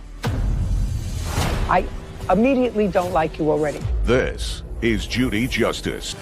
Kayla Sams is suing her former partner, Brenton Pickett, for personal belongings, a car, and harassment. Court come to order. All rise. Have a seat, please. Judge, case 3147, Sams versus Pickett. Thank you. You're welcome. This used to be your boyfriend. Yes. Sort of lived there sometimes, where he lived someplace with a child, right? Yes. Boy? 2 boys. 2 boys. How old? 3 and 4. Where's their mother? She's around. We have like joint custody. And sort of how many days a week would you say that you spent when you were together at his house? Almost every day. No, she didn't. Don't speak out. You never know where it's going to go. Just because she says it doesn't mean it's going to hurt you. Okay. See, she may say something like almost every day, Right. and that's only going to hurt her. Do you understand? Yes. Okay. And when did you start spending almost every day at his house? Around March in 2021. Until when? January of 2023. Then you broke up and claimed he owes you all kinds of money and things that you weren't able to take out of the house, and you also gave him money for a car that you never got. That's what the case is about, right? Yes. Easy.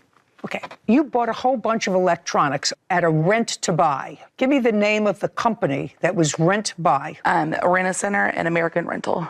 So 2 different companies? Yes. What did you buy at each of the companies?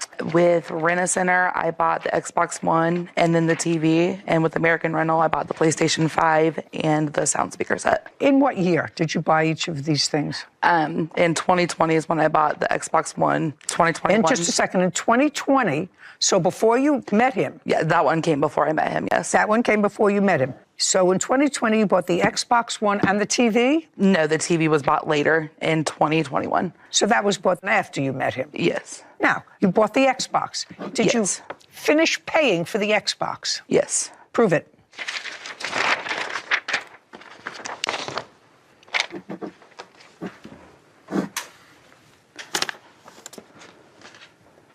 Okay. Now, you're no longer a couple, right? We never were. Well, she would come over and visit, whatever it was.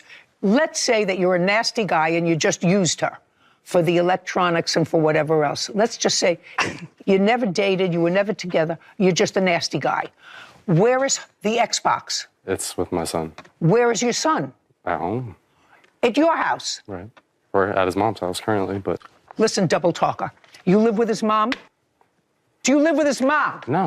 Where is the Xbox? At her house with my son. How did it get to his mother's house? She bought it for him, and he took it where he wants. Just a second. How old is your son? 5. 5. 5. Yep. Okay. I immediately don't like you already. I wasn't sure if I liked her, but I don't like you already. Who is this? It's my mom. It's your mom. Should have tried harder. Should have tried harder. Aw. 5-year-olds don't take Xboxes to their mother. She didn't give him the Xbox to take to his mother's house. She bought it before she knew your kid. Your Honor. Don't speak. First of all, with regard to the Xbox, it look like you're losing? No.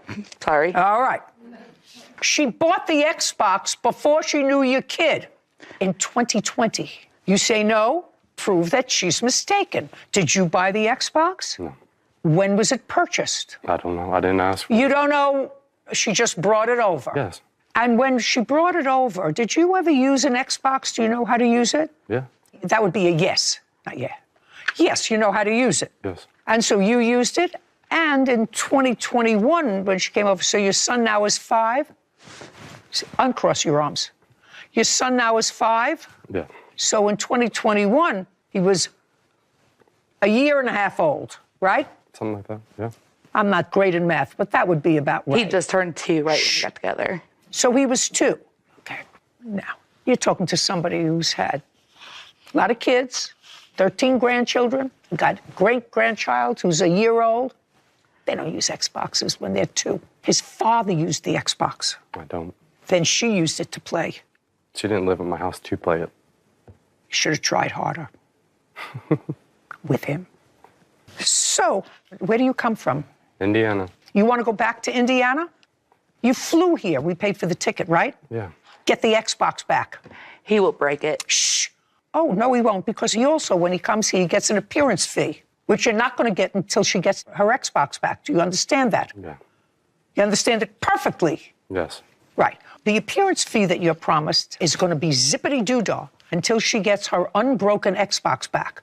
Understood? Right? Mm-hmm. So it depends upon how much it's worth to you. Now, Xbox, it's coming back to you. TV, when was it purchased? 5/3/2021. What did you bring it to his house for? He needed a TV because Miles broke his. Because what? Miles broke his, which is his youngest son. So I let him borrow it. Now, did you pay for it from Rent-A-Center? Yes. I'd like to see proof of that. This goes with that, and that statement that you have up there goes with this as well. Well, these are all November 27th. Yes, I paid them all off on the same day. Okay, so this is the payoff Yes, statement. that's the payoff statement, Okay. yes.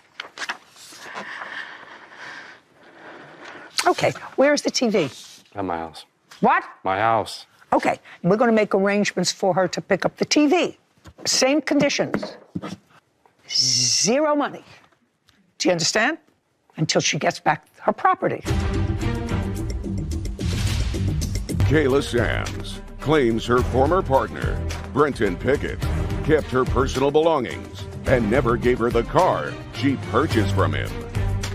Now, what other electronics? There's a PlayStation 5 and a sound speaker set.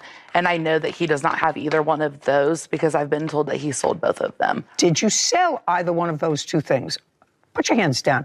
Did you sell either of those two things? Once they're in my possession. Just yes. That requires an answer, yes or no? Yes. You sold the PlayStation to whom? Someone on Facebook. Should have done better. You're so funny. I'm not trying to be funny.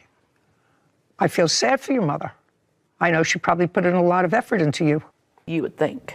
Well, one would hope, and if she did, I feel sorry for her that she should have done better.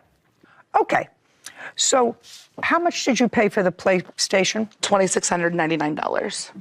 It came from the rental place, so I paid more for it because of the interest and everything, but I have the receipt right here. May I see it, please?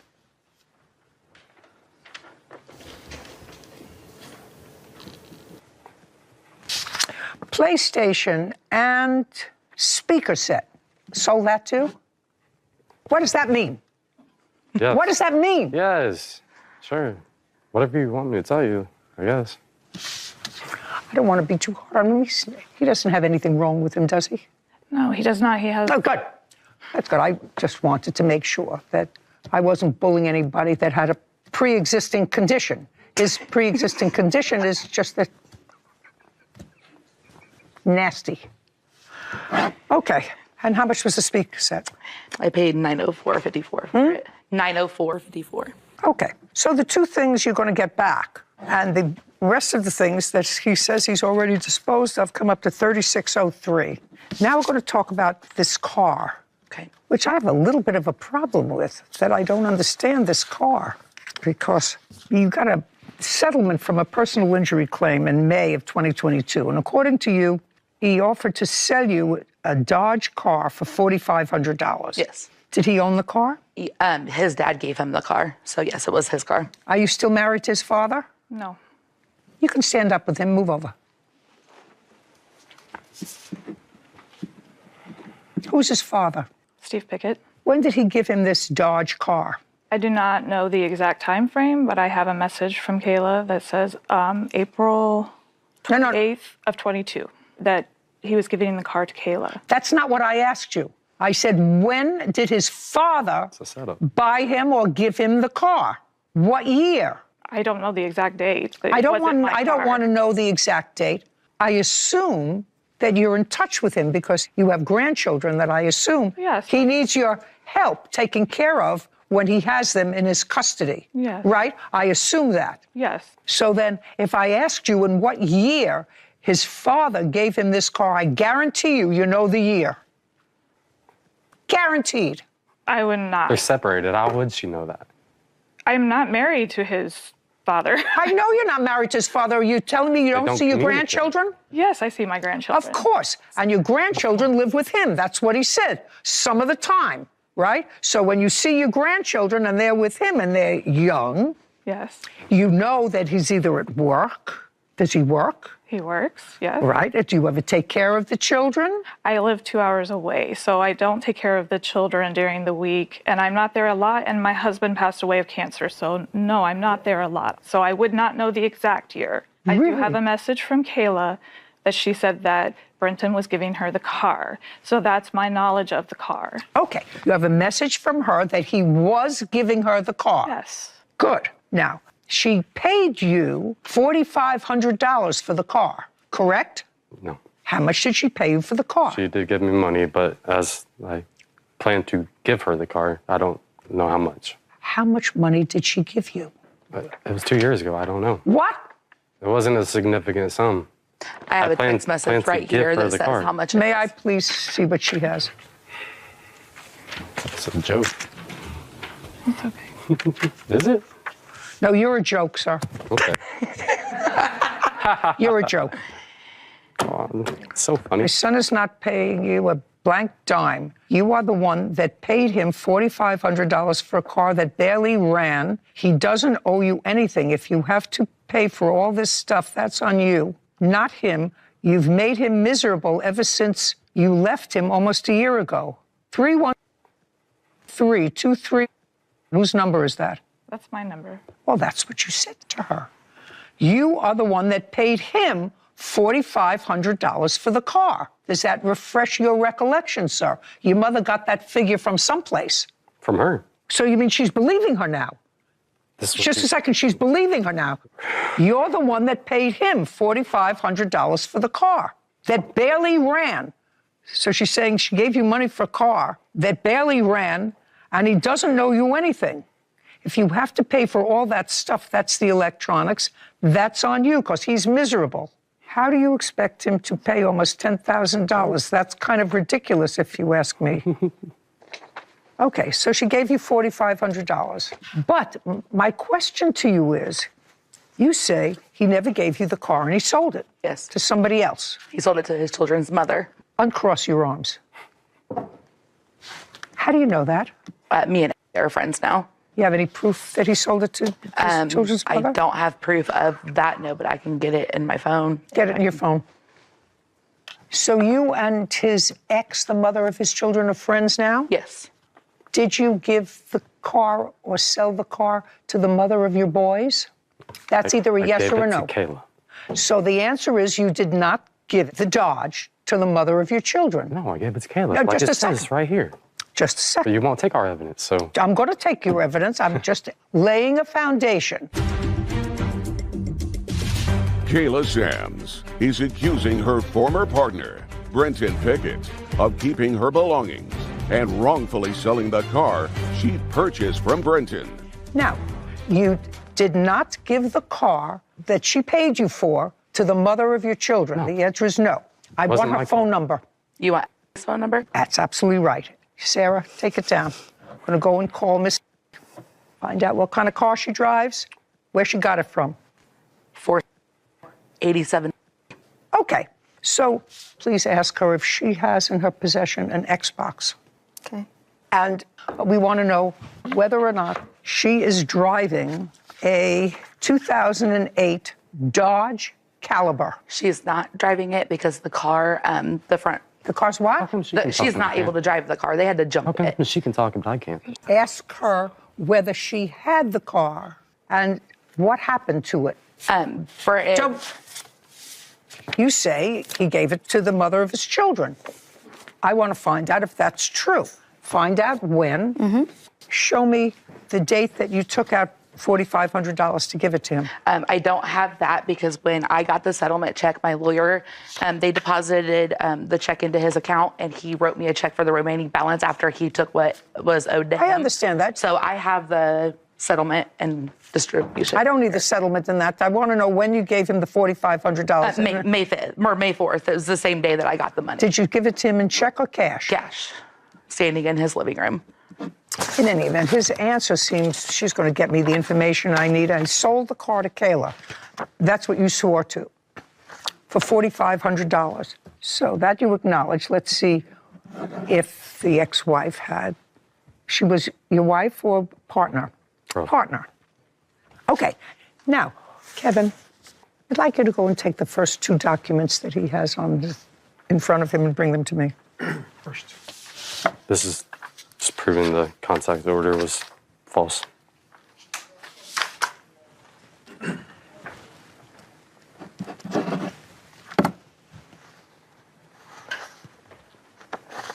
What is this that you're showing me? That's the picture she put in the contact order that I had nothing to do with. It's from a car wreck. Just a second. I'm talking about a car. Okay.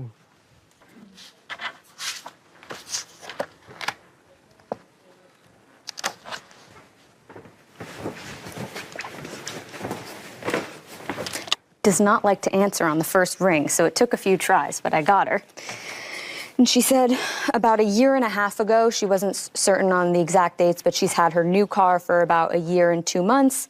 So she figures about a year and a half ago is when she bought the Dodge from Brenton with Kayla's permission. So that's how she phrased it to me. So I said, you weren't sure of who the owner was, or you are? She says it was sort of a convoluted situation, but how it was presented to me was that I was buying it from Brenton and Kayla allowed that sale to take place.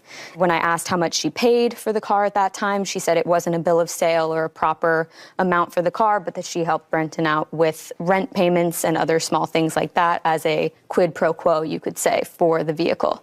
The vehicle is junked now. She said it was not safe to drive. She didn't feel comfortable having her children in it, so the car has been junked. And in regards to the Xbox, it is in full working order in her house with her son currently. Perfect. So I have proof that she paid you $4,500 for this car, and according to the lovely, you did in fact sell her the same car, she says, with your permission. I did not give permission for that vehicle to be sold again. He probably told her that he had my permission. He did not. The only question that I have is, why did you wait so long to sue him? Brenton was very abusive and very mean. And when I decided to finally leave, I sent my family to get my things and he wouldn't give it to them. And it took me a minute to get over everything that had happened. And I had to pay off all of this stuff as well. And he is in possession of it.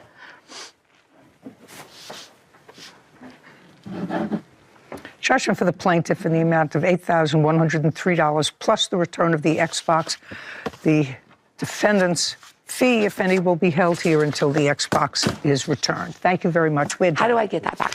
You can take the auto and get a sheriff to go pick it up. Okay. This court is adjourned. She's a scam artist. He came in here with a few text messages that were irrelevant to the case. I really don't know what he thought he was doing. That whole case stacked against him. It's what she does, bud. I'm not dating no more. I don't know. Can I go? I'm ready for a brighter future. You know, you always have a problem when the two exes have each other's phone numbers on speed dial. Oh, yeah. I found it interesting, though, when I spoke to her, and I should have followed up, about the permission that she said, because that was the word she used. She said, he gave me the car, but Kayla gave her permission. And I should have followed up more, because then she denied, Kayla, the plaintiff, denied saying that. And if you were friends now, I feel like you might have gotten your story a little straighter before coming here. I don't think that they intended that you would go in the back and call No, to of course. verify. That's the best part of the verification calls, is they're always a surprise. He wasn't a nice man. No. Because if the other stuff was in his house and he knew that she had purchased it and they were no longer together, well, maybe he would say she purchased it and he kept it in the house and they were gifts. but he didn't. He sold most of it. Sure. He sold the expensive, instead of giving it back, he sold it for the money. And there is absolutely no allegation that she owed him money for anything. She was the generous one and he was the taker. I don't know. Women need to nest. They pick on any piece of trash in order to nest. Isaac Uno is suing his former tenants, Ann V. Kelly and Kevin Jackson, for unpaid rent and property damage. Court come to order. All rise. Have a seat, please. Hello, Judge. Case number 2116, Uno versus Kelly Jackson. Thank you. You're welcome. Mr. Uno, you purchased a duplex home, 2 different apartments. That's correct. In what month and year did you purchase the home? November of 2020. And when you purchased it, one of the duplexes was occupied by the defendants. That's correct. It is your claim that they owe you for rent Yes, and for property damage. that's correct. They are no longer there. No. Mr. Jackson, Yes. how long were you and your wife living in the duplex before November of 2020? We moved in June of 2019. And at the time, do you recall who your landlord was in June of 2019? Yes. Between June of 2019, when you first moved in, and November of 2020, when the plaintiff bought the property, was there any work done on that property? Not at all. No maintenance? No maintenance. Okay. So from the time you moved in, the prior owner did no maintenance on that property, did no painting? Just the minor stuff before we moved in. They just painted and just had everything looking nice, the floors. So just a second. So the prior owner painted the premises and did the floors? Yes, it was carpet and some flooring in the kitchen. And Mr. Uno did not do any other painting or flooring or any cosmetic work on the duplex when he purchased it in November of 2020. No. So whatever was there by the previous owner of the property is still there. Yes. I'm just asking you this because your counterclaim is for child endangerment, and the child endangerment is because of lead paint. That's what you write here. Yes. He didn't put in the lead paint, right? Yes, thinking about that. He didn't paint it. You don't know when it was painted. Maybe it was painted by the prior owner. How do you know? By the way, do you have medical records of the child that you claim has lead poisoning? Yes. I'd like to see them. Yes, you.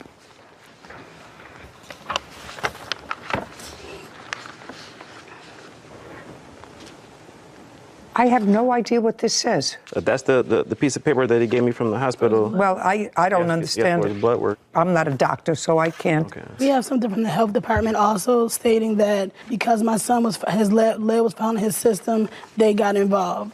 I understand that. He did not paint the apartment. No, ma'am. When you, just for my own curiosity, when you bought this place, do you remember the purchase of it? And when you purchase a property, usually there's an inspection. Yes. And one of the questions usually has to do with lead paint. Do you remember any of that from when you purchased the property? I didn't receive any notification of lead paint from the inspectors. Well, usually they sign off that there is no lead paint. I don't remember seeing because they never mentioned anything about it. Nothing about lead paint? No. Okay. Did you ever have the home tested, by the way, for lead? Only when we found out about my son having lead. Okay. And do you have the test result? That is right. And there was lead found in 2 places, not just the bathtub. Miss Kelly, the issue is he didn't do any of that painting. Right. He bought the place. You had been living there for a year and a half before he bought the place. Right. Right? Yes. Okay. And your son was born within that year and a half. Well, we moved there, he was 6 months. He was 6 months old, so he lived there for a year and a half even before he purchased it. Yes, ma'am. Okay. We did buy the things to fix the bathroom up. He told us to take them back to fix the tub and everything because we asked him to fix it. So the things we had, like to get the tub fixed, the flooring and everything, he told us to take back. How many people were living in the duplex? In our apartment? In your apartment? 4. 4. Including the baby? Yes, ma'am. Including the baby. And how old is the other child? She's 14.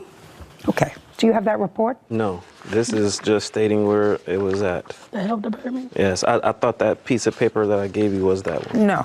This is just. This doesn't say. This is just showing where the lead was found in the house. How old is this duplex? It was built in 1906, so almost 115 years or so. Yeah. And certainly used lead paint Possibly, then. yeah, I'm not sure about I'm it. not sure. I don't But understand about it. Ms. Kelly, Mr. Jackson, that's not his fault.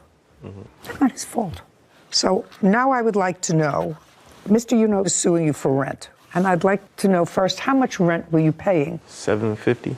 And that's what you were paying under the old lease? Yes. And were you current on your rent when Mr. Uno took over the property? Yes. In November of 2020? Yes. So far correct? That's accurate. When did you stop paying rent? December of 2021. So you paid rent for a year? Yes, ma'am. Were you working, Mr. Jackson? Yes, when I first moved in, yes, I was working 2 jobs.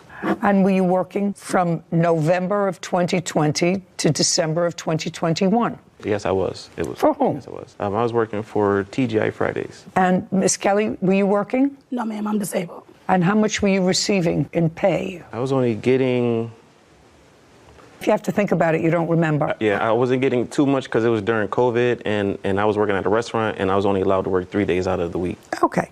And what happened in December of 2021? What happened was he already sent us a letter previously saying that he wanted to go up on the rent to a... Okay. Yes, to so you had $1,000. no lease anymore, and he wanted to raise the rent. Okay. Isaac Uno claims his former tenants, Ann V. Kelly and Kevin Jackson, owe for unpaid rent and property damage. Ann V. and Kevin are countersuing for child endangerment and a constructive eviction. And in what month was that?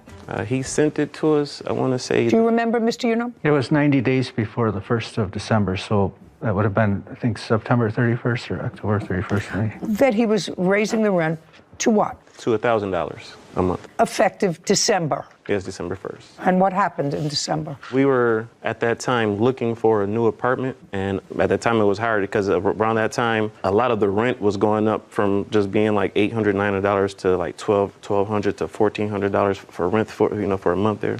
Don't speak. Okay. And that was, why we stopped paying rent, because we were actually looking for a house, even when he gave us the 90 days. Okay. So, Mr. Jackson, based upon what you just told me, so stop shaking your head, based upon what you told me, your landlord gave you 90 days notice that if you wished to stay on, he was raising your rent to $1,000 a month. Yes. And you started to look around for a new place. Yes.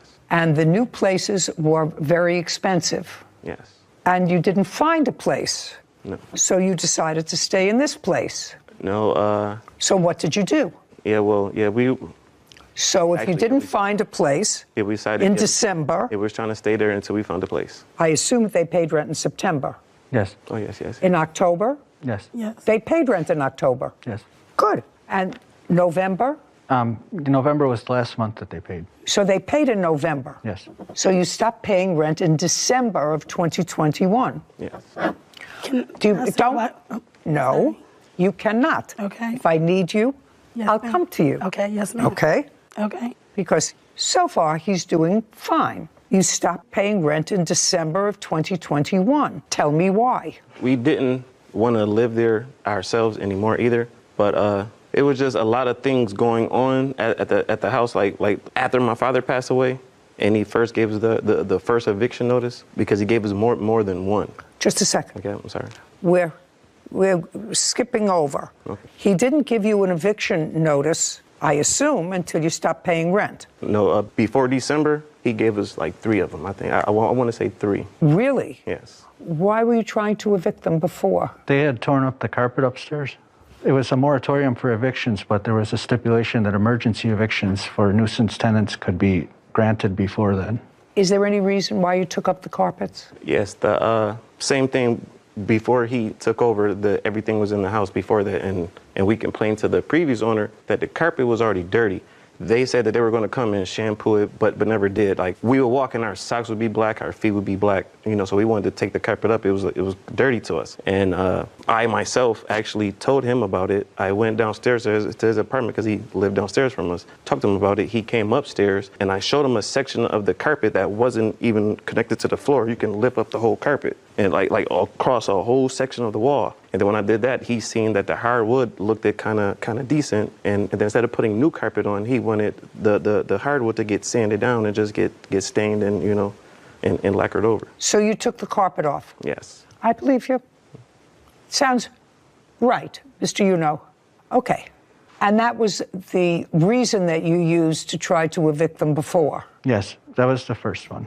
But I don't agree with his statement. Well, what statement don't you agree with? Well, a number of things that he said. I didn't authorize him. We spoke. I asked them in the first meeting if there was anything that they wanted to have spruced up or anything as a good gesture, and they took it upon themselves to take up the carpet without my permission. Okay, not a huge deal.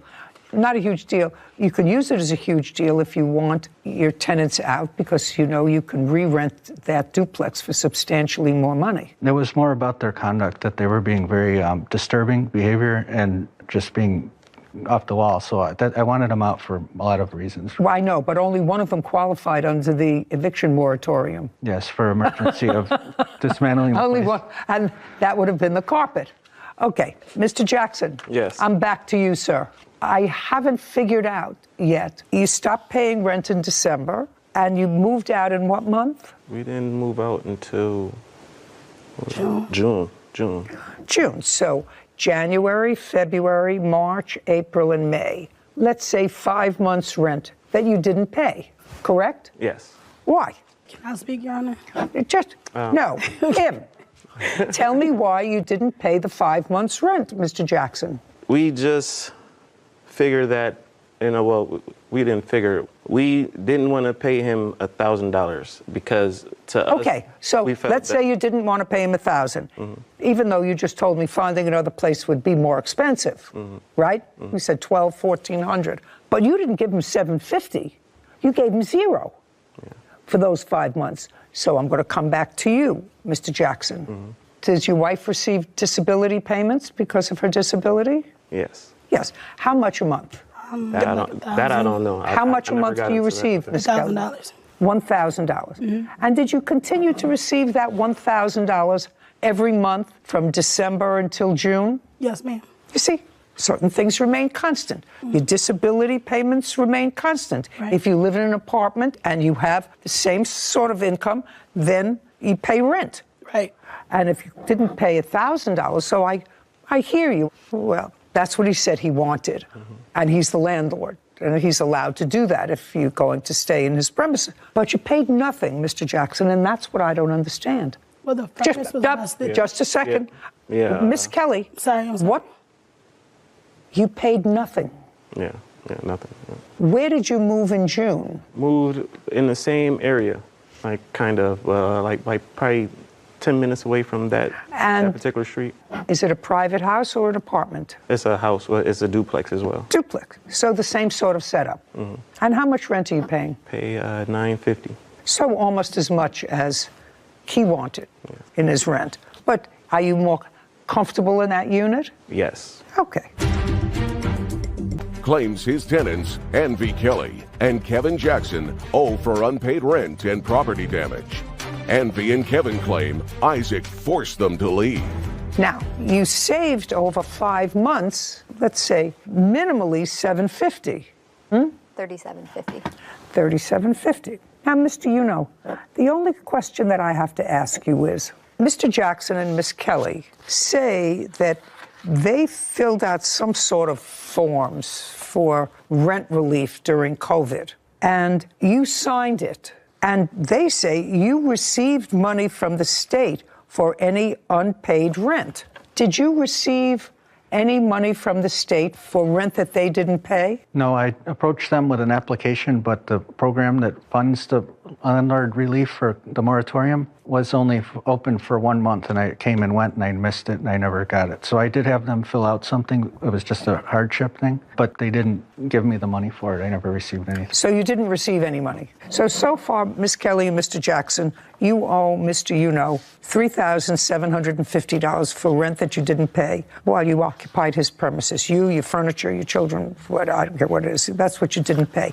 And you can't save up your money and not pay your landlord. That's his business. Just like you work for Fridays and you get your pay when you're supposed to, that's his business. He bought a house. He was counting on the income from that house to pay some of his expenses, and you didn't pay it. Well, there's no question you have to pay it. Now you have a counterclaim. I've already gotten rid of child endangerment. This is 150 years old. Constructive eviction. So I'd like you to tell me your allegations of constructive eviction. Is that like from him not doing anything to the apartment while we lived there? I assume. You say you were constructively evicted. Yes, he. But you didn't leave. Yes, he has a couple of text messages in here where he says that he actually came up to the apartment to check things. He brought up when he first got there in November, we didn't have a working toilet until. Just a second. Oh, yeah, I'm sorry. So before he bought it, is that what you're telling me? I mean, not before. I'm sorry. When he got the apartment in November, the previous owners, we were trying to contact to see who we pay for rent. Just a second. Okay, yeah. He bought the duplex in November of 2020. Yes. Is what you're telling me, Mr. Jackson, that certain things weren't working prior to his purchasing the property? No, I'm sorry.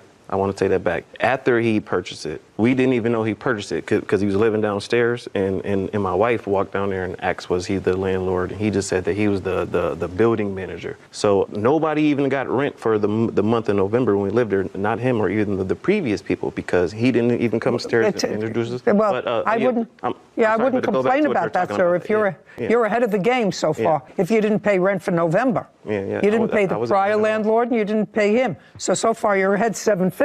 Okay, keep going. To go back to the November, So during November, our toilet got stopped up, like right before Thanksgiving. So shortly after he purchased it, he hadn't been up in the apartment, right? No. Just you, your wife, your teenage daughter, and the baby. Yeah, and the kids. Okay, and the toilet got stopped up, and he brought in a plumber, and then the guy found out that my son put a little toy in there, and he actually got so the toy out. So the toilet was broken by your son.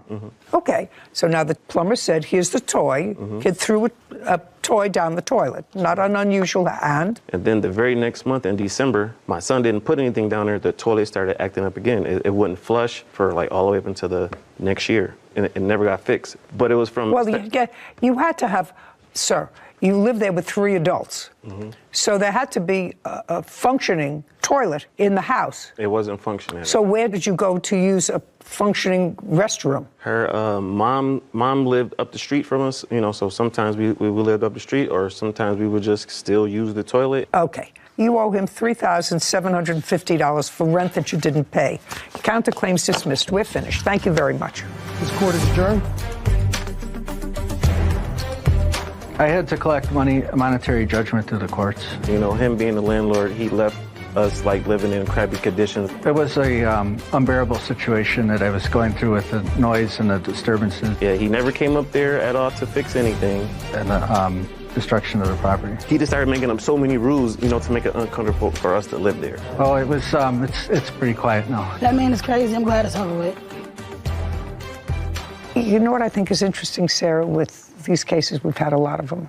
The forgiveness that the government wanted to show to people who were having trouble during COVID, work-related trouble, didn't have the same income, and didn't want to have a whole bunch of dispossessed homeless people.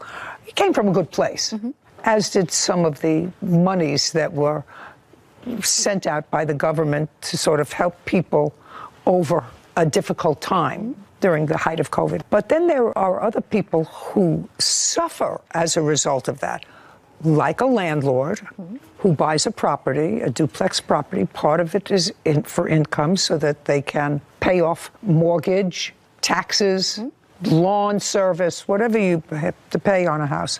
And then the defendants, who really had no changed circumstances that they indicated to me. He was working, she was getting whatever she gets from disability, which is not insubstantial. I don't know if they get any other assistance for any of their other children, but certainly they moved into a place that's more expensive now, that's not far away. They just decided not to pay rent. And I don't think that that is the spirit of what either the federal government or the states who enacted it meant to happen, because the plaintiff owner of this property has rights too.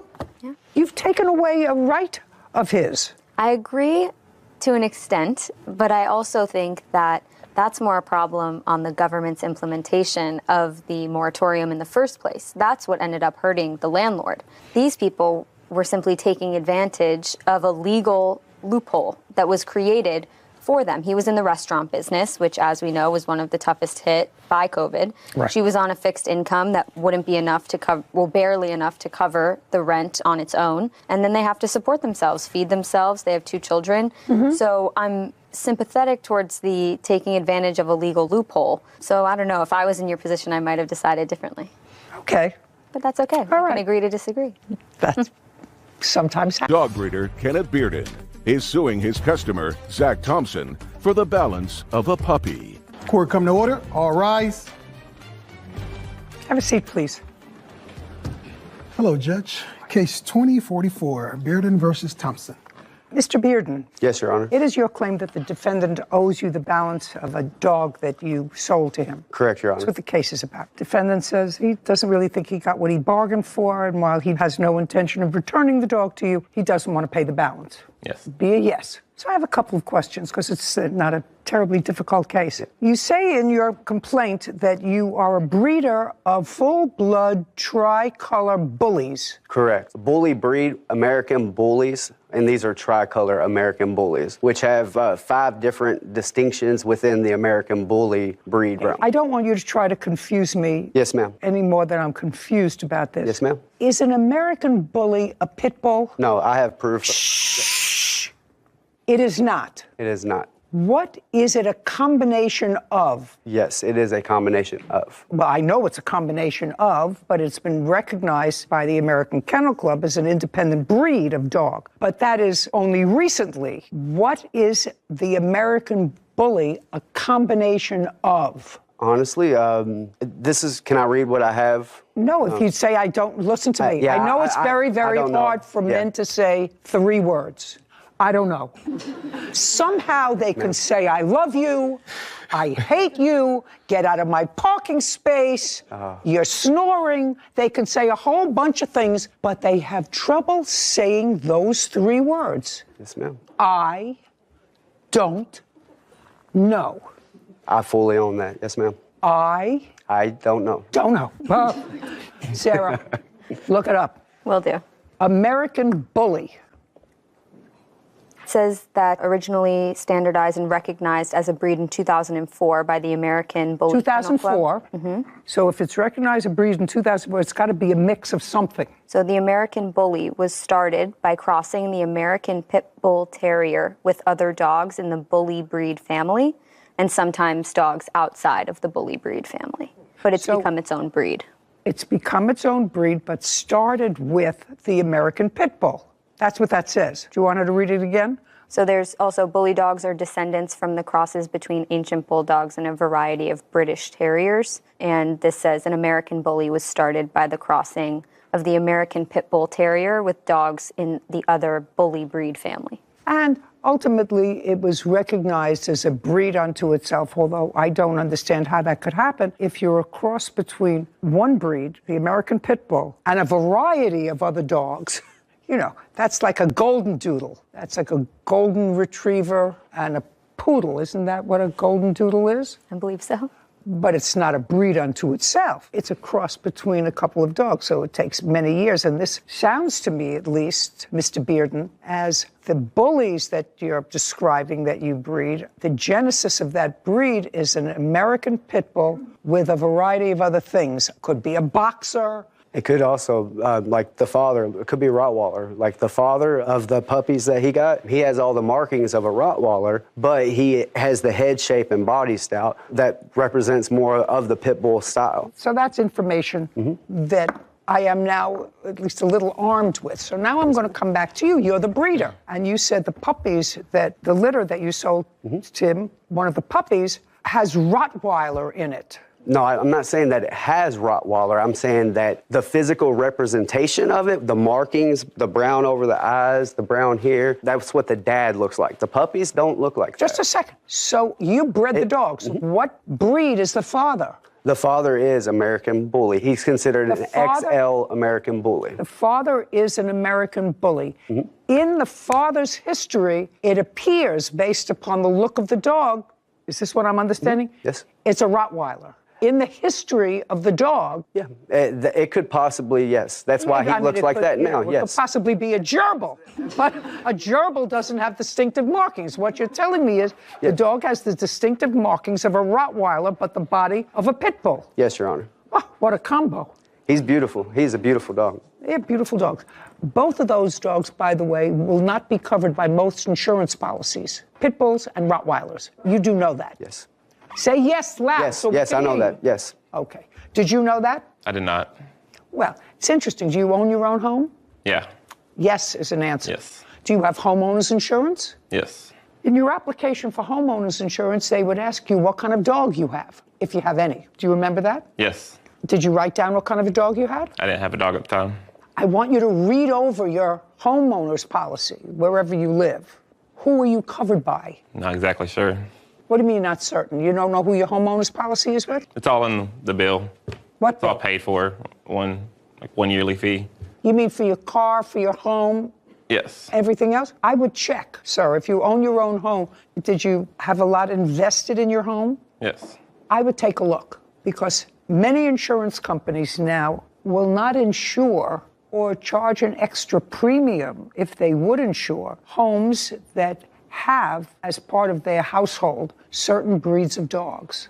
I am telling you, and he knows it, that pit bulls and Rottweilers are in that group. Yep. So if something happens and your dog bites somebody and they will sue you, and you'll say, well, I have homeowners insurance, your policy might just disclaim. That's why I didn't want a pit bull.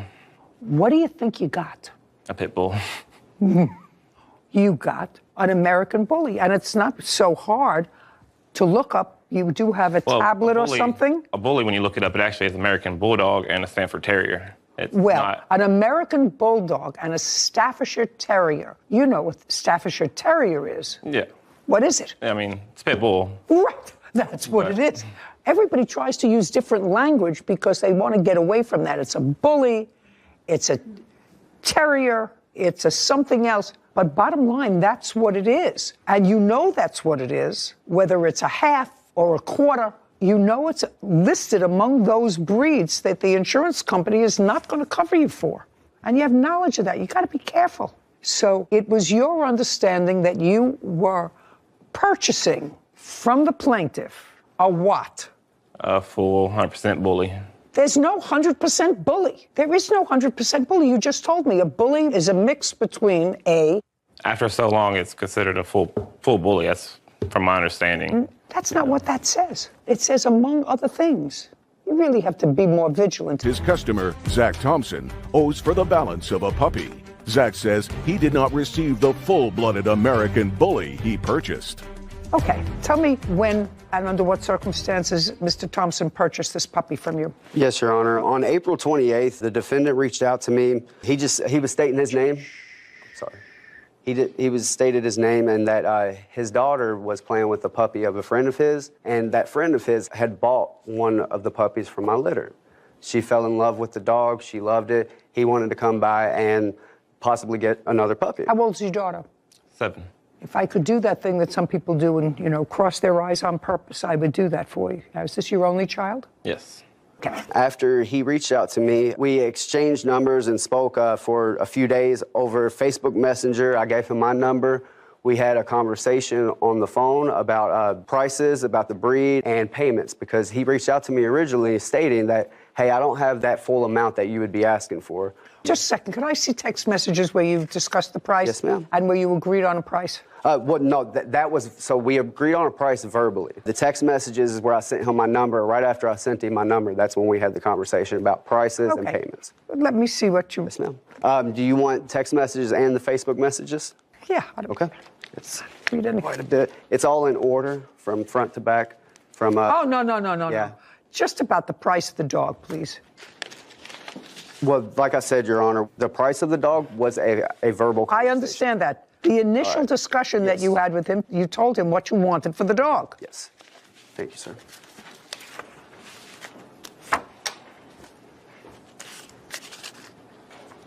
Mrs. Thompson, and you wrote, I told him I would even take the runt if you're willing to help me get a puppy for my daughter, right?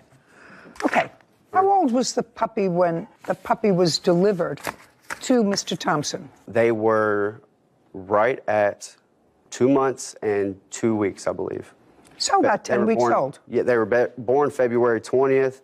This was May 1st when they were. Do you have a contract with him other than over the phone? When he came there that morning? It's just that's either a yes or a no. No. You do not have a written contract. The only contract that we have is of him giving me his ID, letting me take a picture of it because I didn't have any printer ink at the time.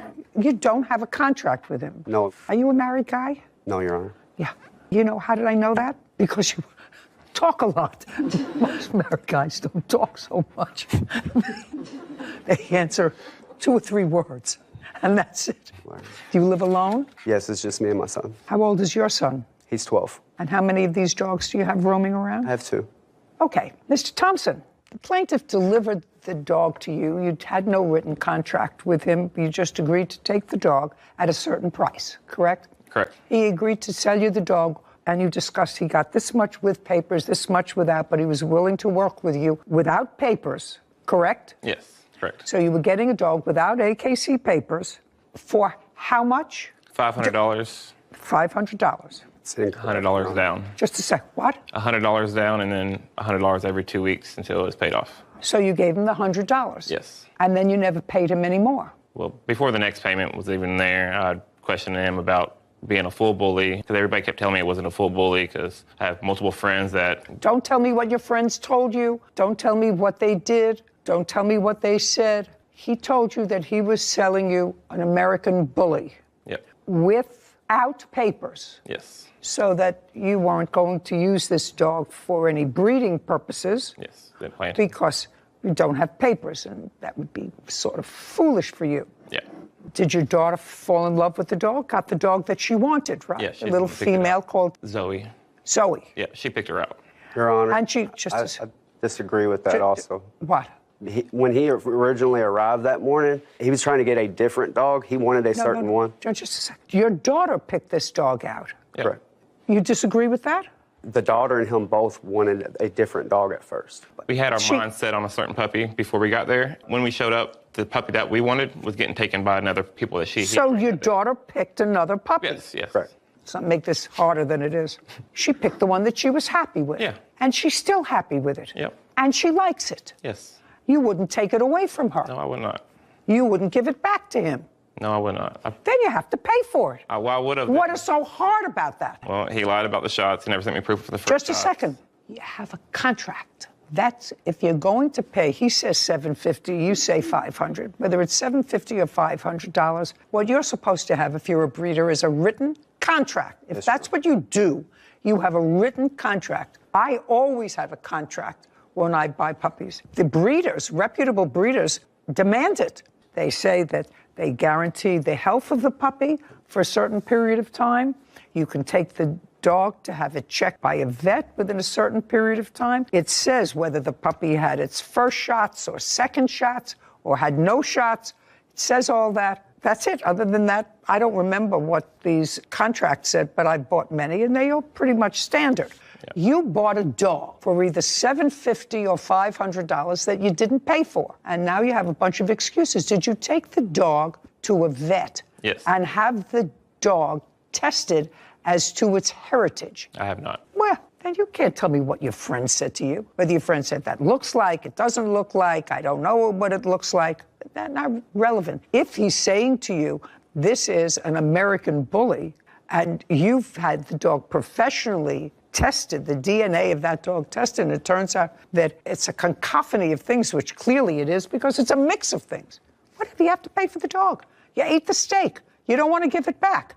The only question is, how much did you make an arrangement to pay? You say it was $750. Yes, Your Honor. Is you have any paperwork to show that? I do not, Your Honor. Like I said, when he left, I have them contracts. I didn't have any more printer ink. He had to leave and be somewhere else. That's when I asked to go ahead and take a picture of his ID, and I plan to get the contract at a later date. Mr. Thompson, Yes. Was he originally asking for $1,000 for the dog? He never originally asked me for $1,000. No. But is that what your friend paid for his dog? I don't know what my friend paid for the dog, but I know that he was having trouble selling him, so he marked down the price. I have a Facebook post where he actually, on his own Facebook, before I'd even... Oh, do you have what? I don't have it printed out. I have it on my phone. I'm willing to give Oh, yeah, I'd like to see it. Does it list a price on it? It's don't have a price. It just talks about where he's willing to sell them and work with people on deals and stuff because he couldn't sell them this before I even met the guy. Okay, well, so do you acknowledge that you posted that, sir? That you were willing to make deals with people because you were having difficulty getting rid of the puppies?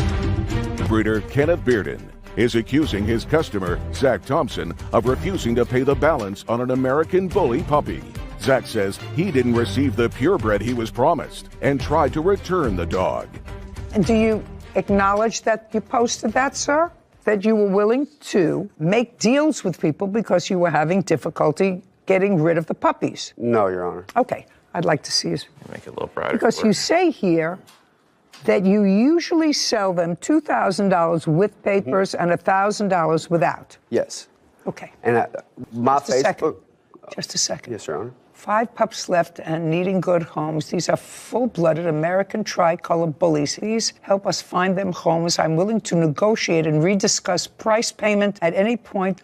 Okay, so you're willing to work with anybody? Exactly. Okay, so when you had a conversation with him, tell me what price you arrived at. We arrived at $750. And when we spoke, he told me that he would give me $100 every week. And also in our text messages, it also states where he mentioned if his taxes came, he would pay me in full. Okay, but you talked about pay $100 every week. Yes, yes, Your Honor. In my messages, there's a few times where I reference $500, and he never says, well, it's $750, not $500. Okay, can I see those? Yeah. I'd like to see them. In that message... Now, and we also talked... Just give me the message. Okay. Here's the one that states 500 right here. Yeah, I believe that the price you negotiated was $500 because the only one of the litigants that has any messages, that has any number in it, is the defendant, who talks, at least on 2 occasions, of the fact that he doesn't want to pay $500 for a mixed breed dog. And there's nothing in it that says, sir, it wasn't $500, it was $750. You gave me $100, so you still owe me $650. That's what the response should have been, and you didn't do that, sir. So I would have had no problem paying the $500 if it was a full bully. No problem at all. You're going to pay him the balance of $400 now because you have the dog. Okay. Do you understand? A bully isn't a full-bred dog. A bully has a lot of other things in it. Do you understand? Well, and you want to keep the dog. No, I wanted to bring the dog back. He said I could bring the dog back, and then he wrote back and said, okay, I could bring it back. I just asked you a question. You want me to have her read it back to me? You just said... I don't want to bring the dog back now. Well, now is what we're talking about. Now is where we are. It's 4 or 5 months now my daughter has fell in love, but the first 10 days, I did ask to bring it back. He said, okay. Right now, we're not in the first 10 days. Right now, we're here. I asked you a question. Do you want to give him the dog back? If that's what it takes, yes. You ready to take the dog back? I do not want to. Once we sold the animal, Well, if he says that there is no proof that this litter was a full-blooded American bully, and you have the American Kennel Club records that show that it is, that because you must have registered the litter. That's what happens, Mr. Bearden, when you have a full-blooded dog. You register the litter, and then if you're selling it with papers, the new owner will register the dog with the AKC in their name. So all you have to do now is show me the registration for that litter. No, that's either a show me or I don't have it. I do not have that, Your Honor. Because there was no reason. That's why the puppies were $2,000 with papers and $1,000 without. There's no reason going the extra mile. That's why they had the $2,000 option of me taking that headache off their shoulder. No. That's a lot of who shot John, sir. If you are a breeder, that's what you identify yourself as. I am a breeder of. Yes, Your Honor.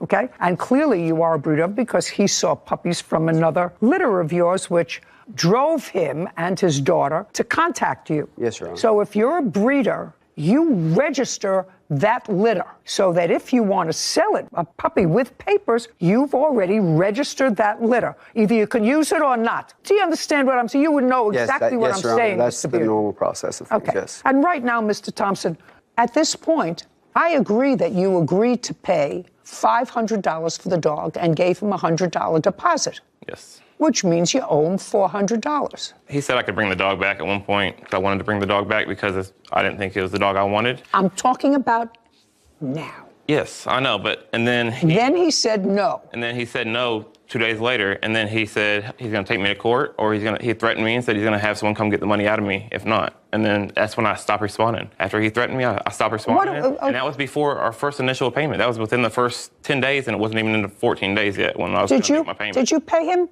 No, I didn't. $100? I paid him $100, yes. Yes, I'm talking about $100. Yes, I did. So what do you want me to do today? Either. I don't think he deserves nothing. He lied about the breed. He never sent me shots. He lied about those. Yeah, just a second. And then he threatened me.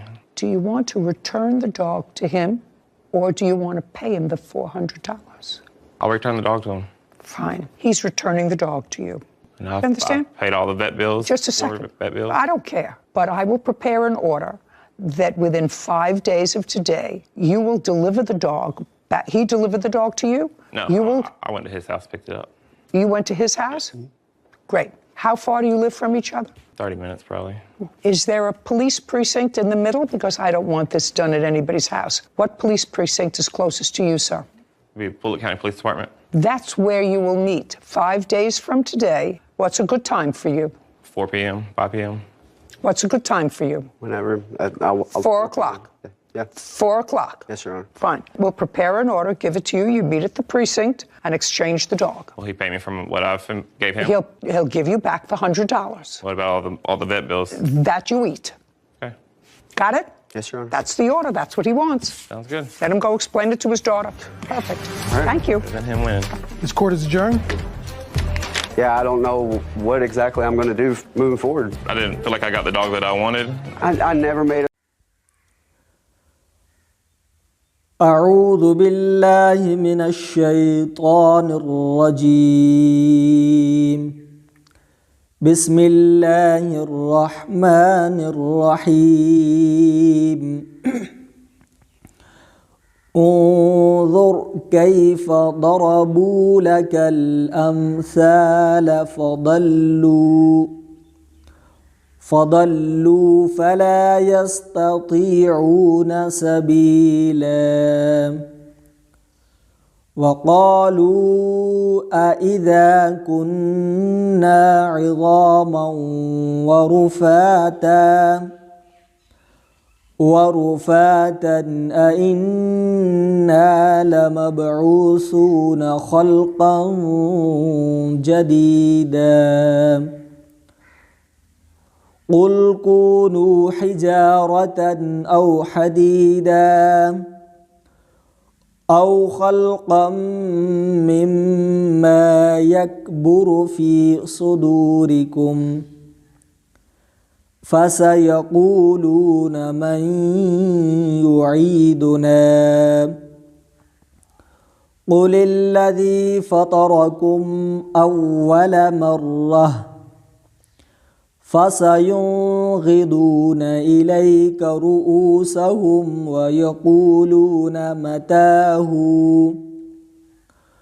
قل عسى أن يكون قريبا